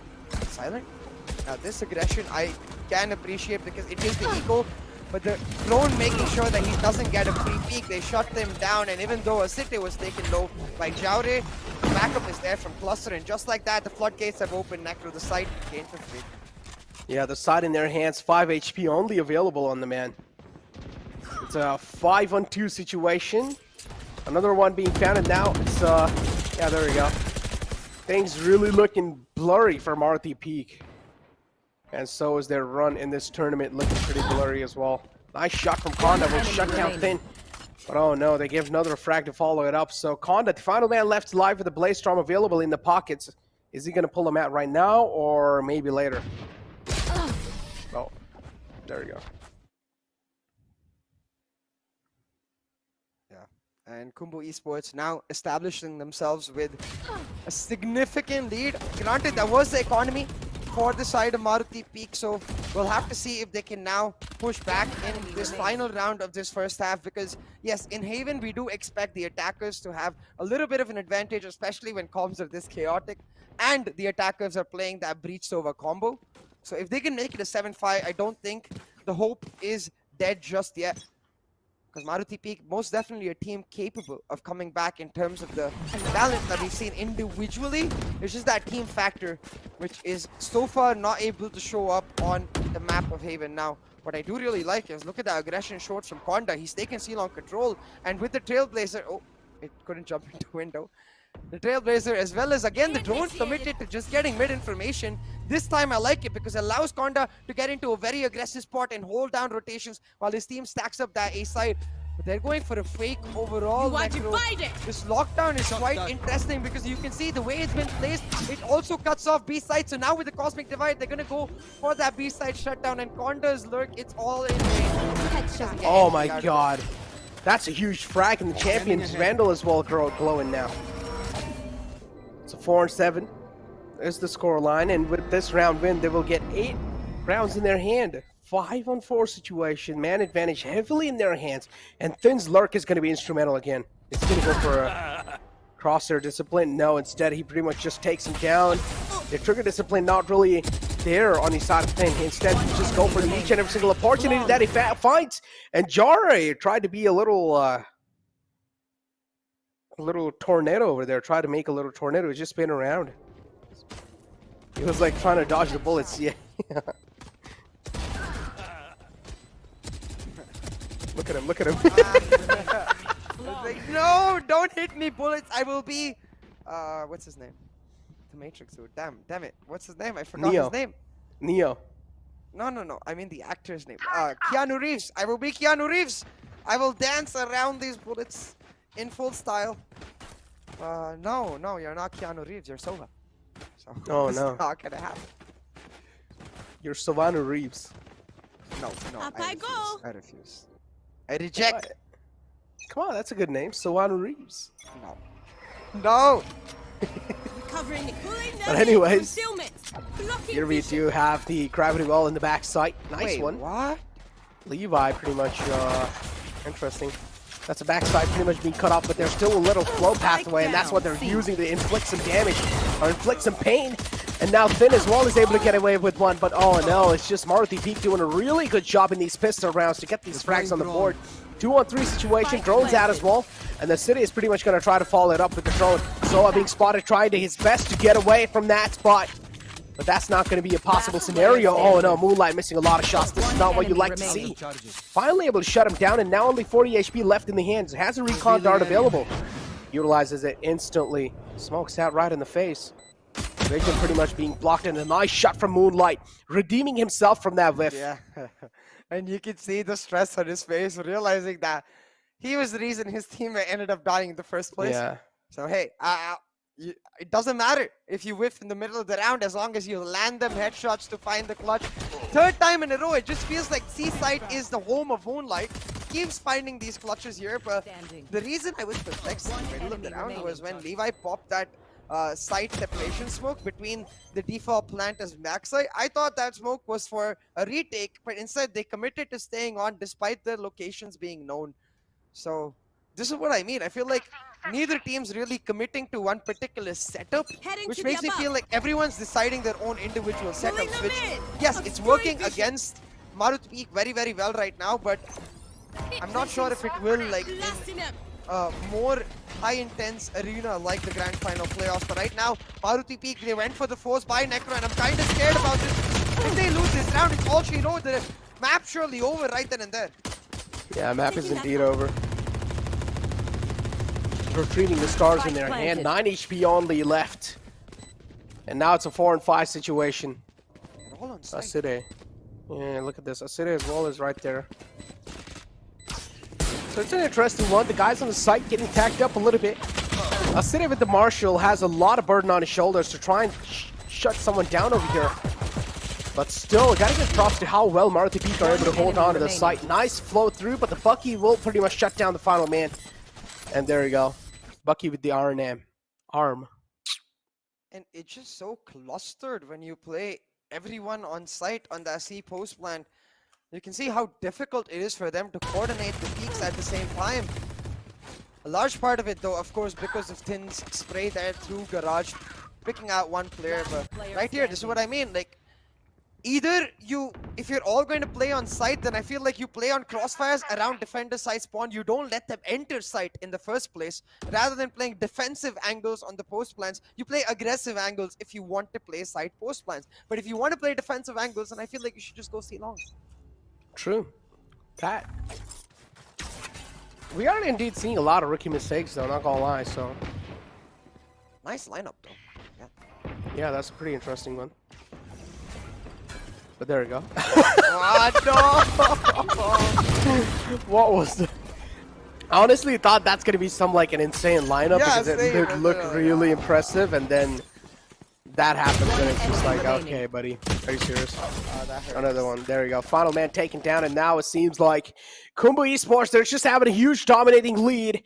11 rounds on the board for them. One more round will bring them to a match point, and also really, really close to securing that spot in the grand final playoff, CA. And I just like to establish that in no way or form are we like, you know, throwing shade towards these players. It's just unfortunate because this is the grand finals. However, it's understandable. Because, of course, it is. Especially for the side of Maruti Peak, they're not necessarily, you know, players that we've seen continuously be dominant, or it's not like the Nepal region has been one of the top regions. It is an upcoming region, and they're trying their best. But the pressure factor, you can see, is a big, big deal. It's not just about the aim or the discipline even. It's about how you cope up with your mental in these high-pressure scenarios, and they just don't seem to have the experience to be able to do that, and they're crumbling under that pressure. Yeah, no, you beautifully mentioned it's like in no way or form we're trying to insult these players or anything. It really does come down to the experience, and it seems like over here Khumbu Esports just has a little bit more of that, and you can see Maruti Peak, there's just like crumbling down under a lot of pressure, and that's why these kind of frags are given away. Maruti Peak now only one less man left alive, and there we go. The final man as well being taken down. Match point of the series of the best of 5 in the grand finals to secure their spot in the grand final playoffs of the VCCCA. It also does seem like Khumbu Esports has leveled up with the name change. NODWIN Gaming coming in. They're the first organization that has a 6-man roster and has used it properly, in the sense that they're changing the player between the maps. I love that. I think I'm a big fan of that because it throws in a spanner into any team preparing against you. You're just confused, like, wait, is Cluster going to play this map? Is Slumber going to play? And if either of them plays, who's going to play what? It just makes it that much more harder, you know? And I think that's the biggest strength of a 6-man roster. With organizations that can take more VLT, we haven't really seen them use appropriately yet. So I'll appreciate Khumbu for that 100%. I love the fact that they're using Cluster here. There are definitely some of those things that need to be taken from these teams, and they're, I mean, you know, each and every single team that has their own like unique abilities that they're really good at executing. And Khumbu as well, somewhere down the line, they do have theirs too. They have a lot of potential for sure, but we just want to see how they're going to be able to perform in the grand final playoffs. One more round needed to secure their win. And somewhere down the line, Maruti Peak now, they're going to be starting to sweat quite a lot. You can clearly see the paranoia set in as well, because they're just being really indecisive with what to do. The Marshall in the close range, trying to find some skull connections. But a nice alarm bot that also kind of just distracting him from his goal. Rolling Thunder's available, but a nice shot from Konda. What's going on? He's single-handedly shutting them down one after the other. And he has continuously been that consistent player for Khumbu Esports. Konda performing on every single map, may it be on the Jet or the Reyna. unfortunately, it's quite impossible to single-handedly pull it back. So with this, they do get the round win. Oh, But nice he needs shot. his team to step up to that mark. Now, Asite does shut down the ball Cypher. He's getting hunt down, though, by all of Maruti Peak. I really just hope they don't live up to the name and peek one by Oh one. my god. And they're just like trying to do the strafe peeks at the corner. Two players on the right side, missing on another shot. And it's like Asite is just, oh, that's a great shot. Sit down, Konda. You're trying to hunt him down. That's not going to be today. Not anymore, but oh my god, what's going on, Asite? What was that? What about Maruti Peak pretty much knows. Maruti Peak knows it's just done for them, so they're just trying to have fun now, I feel like. Yeah, I feel like Pugo be like, okay, I'm not Pugo, I'm Pogo now, so I'm gonna pretend I'm on a Pogo stick. Just Pogo stick, jump around like bunny hop. Yeah, just trying to. Oh, dude, this was a great shot. Look at them, missed a lot of shots. He wasn't even Luckily. shooting at first, he started shooting like okay. I can appreciate fun. Fair enough. Kinda questionable, but still. Fun is Yeah. fun, I guess. Yeah, fun is fun, but yeah, you gotta give props to Maruti Peak as well, man. First two maps are pretty close, Enemy down. decently close, I would say. So props should be given, man. And in that in Right here. itself, they also 2-0'd their opponents in the semifinals. So again, that's another thing that should be given props on. So hearts in the chat for Maruti Peak for making out this long in the VCC. And I feel like they deserve each and every single piece of respect. But Khumbu Esports over here just proving them unparalleled. Khumbu Esports just has a little bit of more skill, a little bit of more, I would say, just everything. They're just better today. They're just looking good today. Oh, that Blade Storm being expended as well. It looks like the time is up for the side of Maruti Spike Peak. down mid. Suzuki coming over to take over real quick as Khumbu Esports. They're looking for the win. Chauri does pull one back, make it a 2v2. But Take flight. with Konda stuck in a link, his teammates separated from him, it's gonna really come down to Konda to find some sort of insane frag right here. One Sydney's enemy moving in on Jaure. Oh, that's a nice Finishes shot. it off in Defenders win. spectacular style with Moonlight finding the 4K. And just like that, the victory attained for Khumbu Esports. They're on a Yeah. tear. And pretty much a flawless win. 3 maps back-to-back won by them. And yeah, Khumbu Esports just having a lot much more experience, man. You can clearly do see, even though this matchup, they did not really crumble under pressure. They did not crack under a lot of pressure. Still able to keep that calm mindset in the games. But still, the fans of Maruti Peak do not be disappointed. They will have another chance in the wild card, which is pretty much 2 slots from the wild card will be chosen over in the grand finals. The top 2 teams in the him wild card singing? will be there. I thought he was just saying, let's go, well played team and stuff like that. But then he started, kind of looked like he started singing. Might I'm as well, curious, man. Just try and celebrate the victory, dude. Get some dance going. Yeah. Feel yourself. You drop it like it's hot. Drop it. Okay, CA. All right, CA. CA as well, it seems like he's quite happy for them, man. But yeah, overall, each and every single team that played in here, they deserve your respect, so please do not hate on anyone. Taking a look at the scoreboards, Jare over here today in the final map looked really good with 15 kills and 13 deaths and 2 assists. On the other hand, Asite, as always, is just top fragging the boards. Yeah, Asite playing really, really well, proving that he indeed was that perfect international addition that they were talking about in the VCC launch party that they needed for their team. 20-9, and this is what I mean. He's just so phenomenal on the operator, especially, man. Able to hit such nutty shots on a relatively higher ping than we see for most GF players. So very well done. Yeah, indeed, man. They're looking really good. But again, Maruti Peak, they're proving time and time again that they have a lot of skills. Look at the aim, man. Look at the headshot percentage. Each and every single map, the headshot percentage has been overruling Khumbu Esports' headshot percentage. So that's something to prove over here. That means all they need to work on is just a little bit of more team communications, proper executions, and try and not crumble under a lot of pressure. Because I do understand it's easier said than done. But still, I mean, you're on the biggest stage over here, man. You're in the grand finals, and now you're going to be moving on in the wild card, where things are going to get even more difficult. But talking about the MVP of this entire Best of 5 series, it's Asite from Khumbu Esports with 57 frags and 35 deaths and 7 assists. CA. Yeah, Asite picking up that MVP slot. He's going to go over to the Grand Finals playoffs, something that he wasn't able to achieve in VCC1. He was the one shut down by crash landing on you. So shifting regions, coming over to Nepal now, and Maldives represent, maybe not from the Maldives qualifier itself, but they've got a player now in the Grand Final playoffs. So I like the fact that in terms of that, at least there is some representation. Oh man, indeed.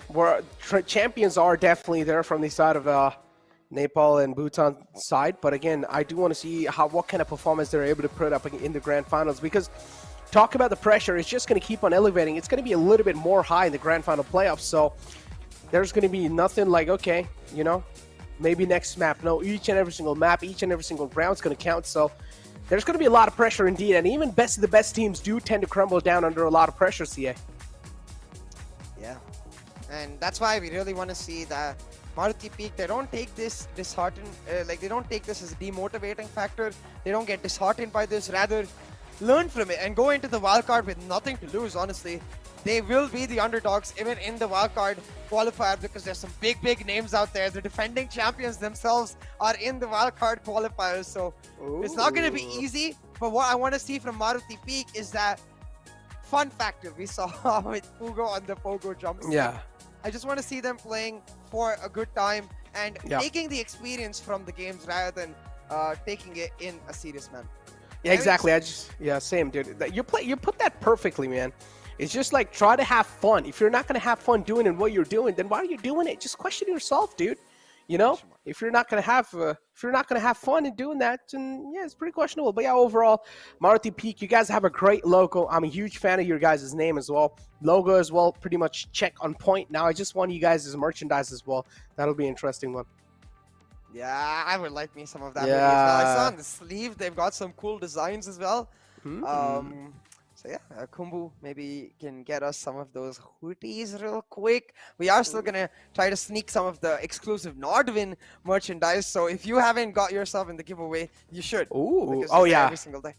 Exactly, every single day we're gonna be drawing out a winner and a new winner every single day. So it's not. So yeah, you guys are gonna be having a fair share chance to try and get your hands on the VCC exclusive merchandise. But I'm pretty sure we're also going to be having a nice interview lined up for you guys with one of the players soon in the future. But yeah, talking about the previous game, man, overall, they're going to be moving on forward. As I mentioned, in the Grand Final playoffs, there are some of the best teams out there.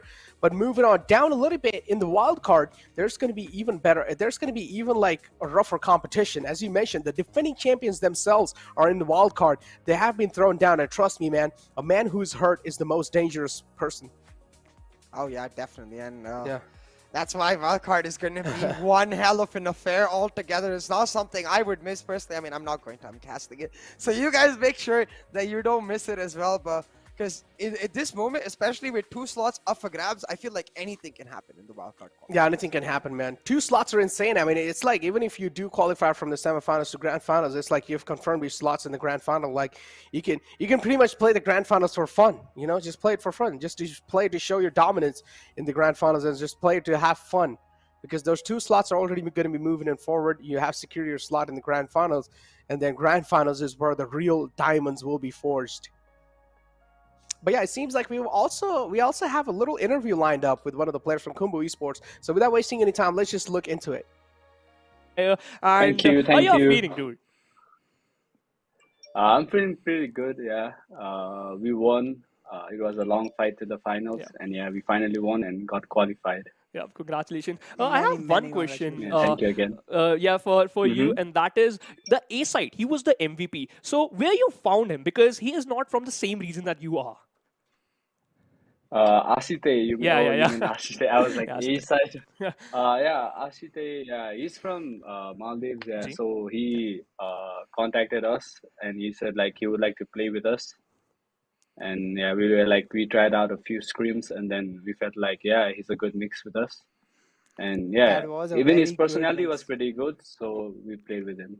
Yeah, that was a very good pick if it's going to turn around like that, because that was a very valuable game from a side there. But Slumber, I want to ask you one more thing. Like, how do you play when you are in these matches? Because what we saw, if you did a mistake in one round, by the time you come in the next Yeah. round, even if you are not on a full buy, you guys are able to somehow Yeah. fix that mistake and make the Yeah. opponent forced to make those mistakes. It's like we reset our mentality like after Mhm. every round, like even if it's win or lose. So like even if someone does a mistake and we'll be like, yeah, forget about it. It's already done. Focus on this round, and then we'll recover it. And yeah, we keep our composure and we trust our teammates. We trust each other, and that's how we play. That's a pretty good thing, and in fact, confidence Exactly. is important. But before going to before ending this interview, I just want to ask the final question, and that is, what is going to Yeah. be your biggest right now? You just qualified for the playoffs, so which team you're eyeing for? Which is going to be your biggest competition? Yeah, like there are a lot of underdogs, like Hmm. teams that we did not expect to see, like from every region. Like Yeah. we all had one favorites, and like someone else turned out up Hmm. winning, and yeah. So I don't like have any picked out team like we're Okay. going after them, but we'll see it after the bracket releases, and yeah, we'll go like get all of them. We'll try to get all of them, whoever That comes up. that's cool, and Yeah, thanks a we'll try lot. it.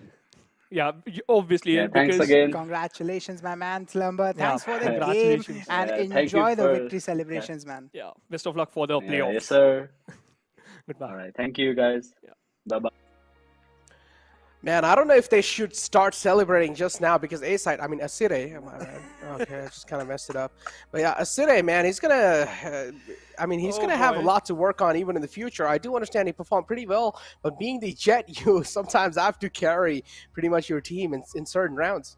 I just gotta play on the A side a lot more, man.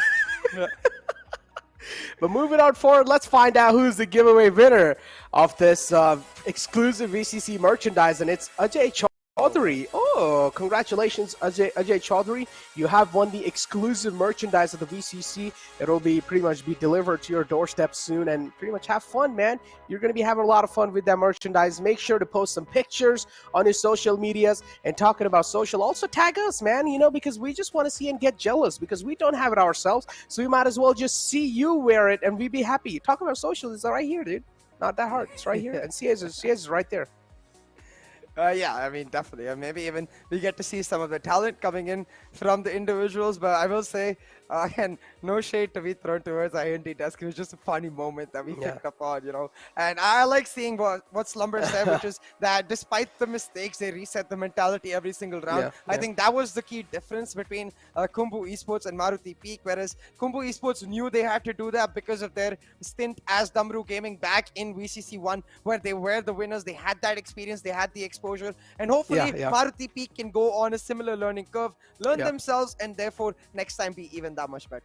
Yeah, just to get it clear again, there's no hit on Hindu desk. It's just Again, a funny moment. they're my friends. Yeah, it's just a funny moments. We pretty much like after the show, we're probably going to sit together and discuss about the games, how things really went down. So we're pretty much a group of friends casting over here. No hate on anyone, no We're hate gonna on the discuss, teams as well. You know how that A site worked? Yeah, you know how the A-side worked, dude? Yeah, you're talking about A-side? That was a nice interview, dude. I like the A-side in the interview. But yeah, It was a moving nice on interview, though. It was a good interview. I like the questions that they asked, honestly. And yeah, pretty much hopefully they keep on asking in the future time as well. But moving on forward, it's time for us to end the show. Look at CA's smile already is back on the face. Had a little bit of a rough day today, man, CA, but it's fine, Things will get better, boss man. But yeah, moving on forward, it's time for us to end the show. So it's me, Necro, and CA signing off.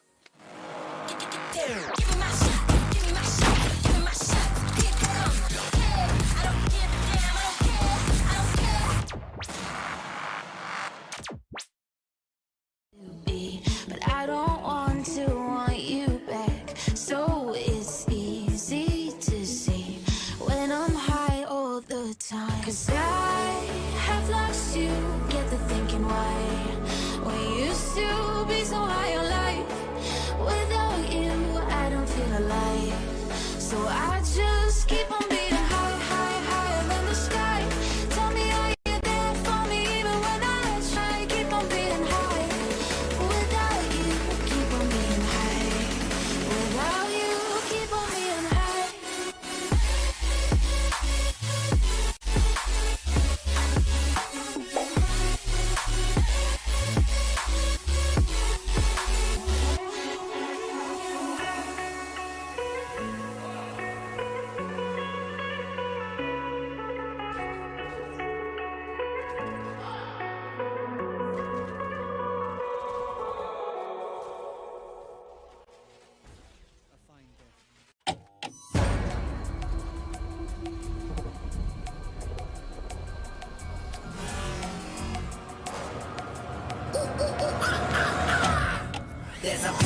of power with eyes that can see it all. Cameras to capture your image at City Hall.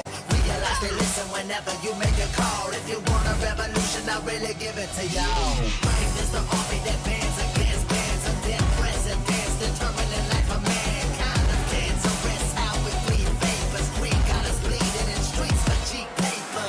Assemble the masses, melt the plastic compound, realign when the shit gets drastic. Lit the veil when the systems are masked. It's just another pyramid scheme, a government racket. To lie with the power, we charge Jurassic. Nation T-Rex with covert tactics. Rise from the ashes, take back the atlas. Bring the madness.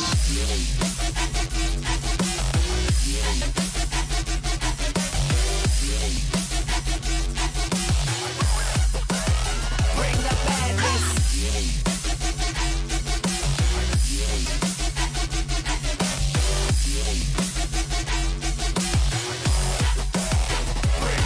There's a pyramid of power with eyes that can see it all. Cameras to capture your image at City Hall. Realize they listen whenever you make a call. If you want a revolution, I really give it to you. Bring this the army that bands against bands of dead presidents, determining life of mankind of cancerous. How we breathe vapors, green got us bleeding in streets for cheap paper.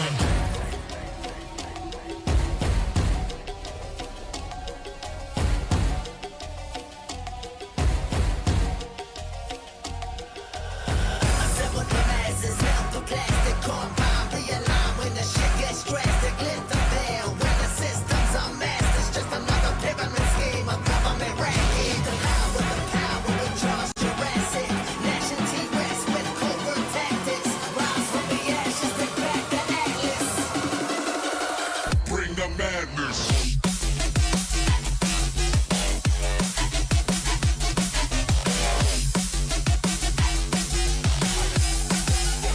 Bring the madness.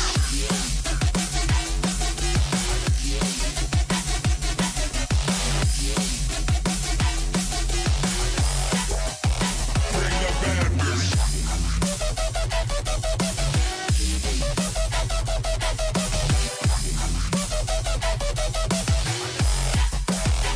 the madness.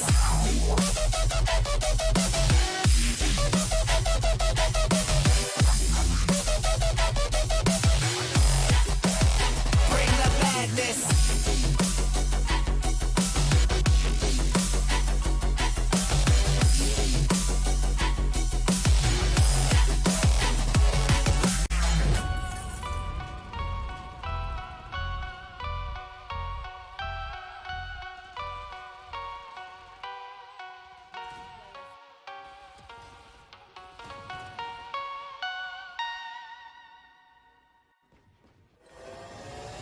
Yes, so the people right now. Pegboard nerds matter have you locking at the sound. All of the gal I go passing when me boy I go drop them a coming. Murderers. Me are the burning fire and natural born killer. When me bust into flame, watch out some might sting ya. So turn it, I am make the bad boy bigger. When they come around, we all go on them. Listen to the word and the fire you caught in the middle. When the flames get higher, put up your gun fingers. Return all of the fire, it's a bad man single, give a sign. And put your gun finger trigger. Gun finger trigger. Gun finger trigger. Gun finger trigger. Return all of the fire, it's a bad man single, give a sign. And put your gun finger trigger.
You're the superstar above me when the sun goes down. The one and only who can light this town. And when you're feeling like you're burning out, I will remind you that you're a superstar and you don't need a golden crown. 'Cause everybody needs a hero now. And when the weight is like £1,000,000, I'll stand behind you. 'Cause you're a superstar. Superstar. 'Cause you're a superstar. Superstar.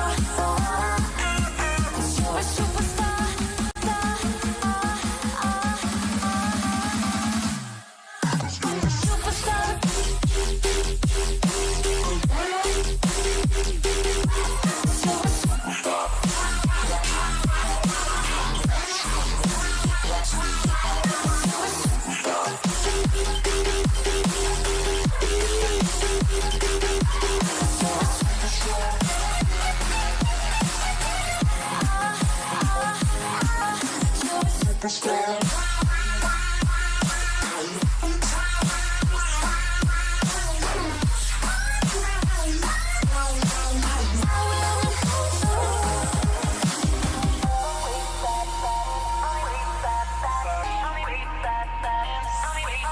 You're the superstar and you don't need a golden crown. 'Cause everybody needs a hero now. And when the weight is like £1,000,000, I'll stand behind you. 'Cause you're a superstar. Superstar. 'Cause you're a superstar. Superstar.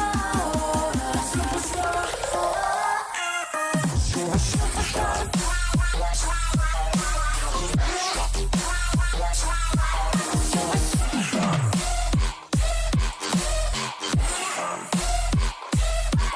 You're a superstar.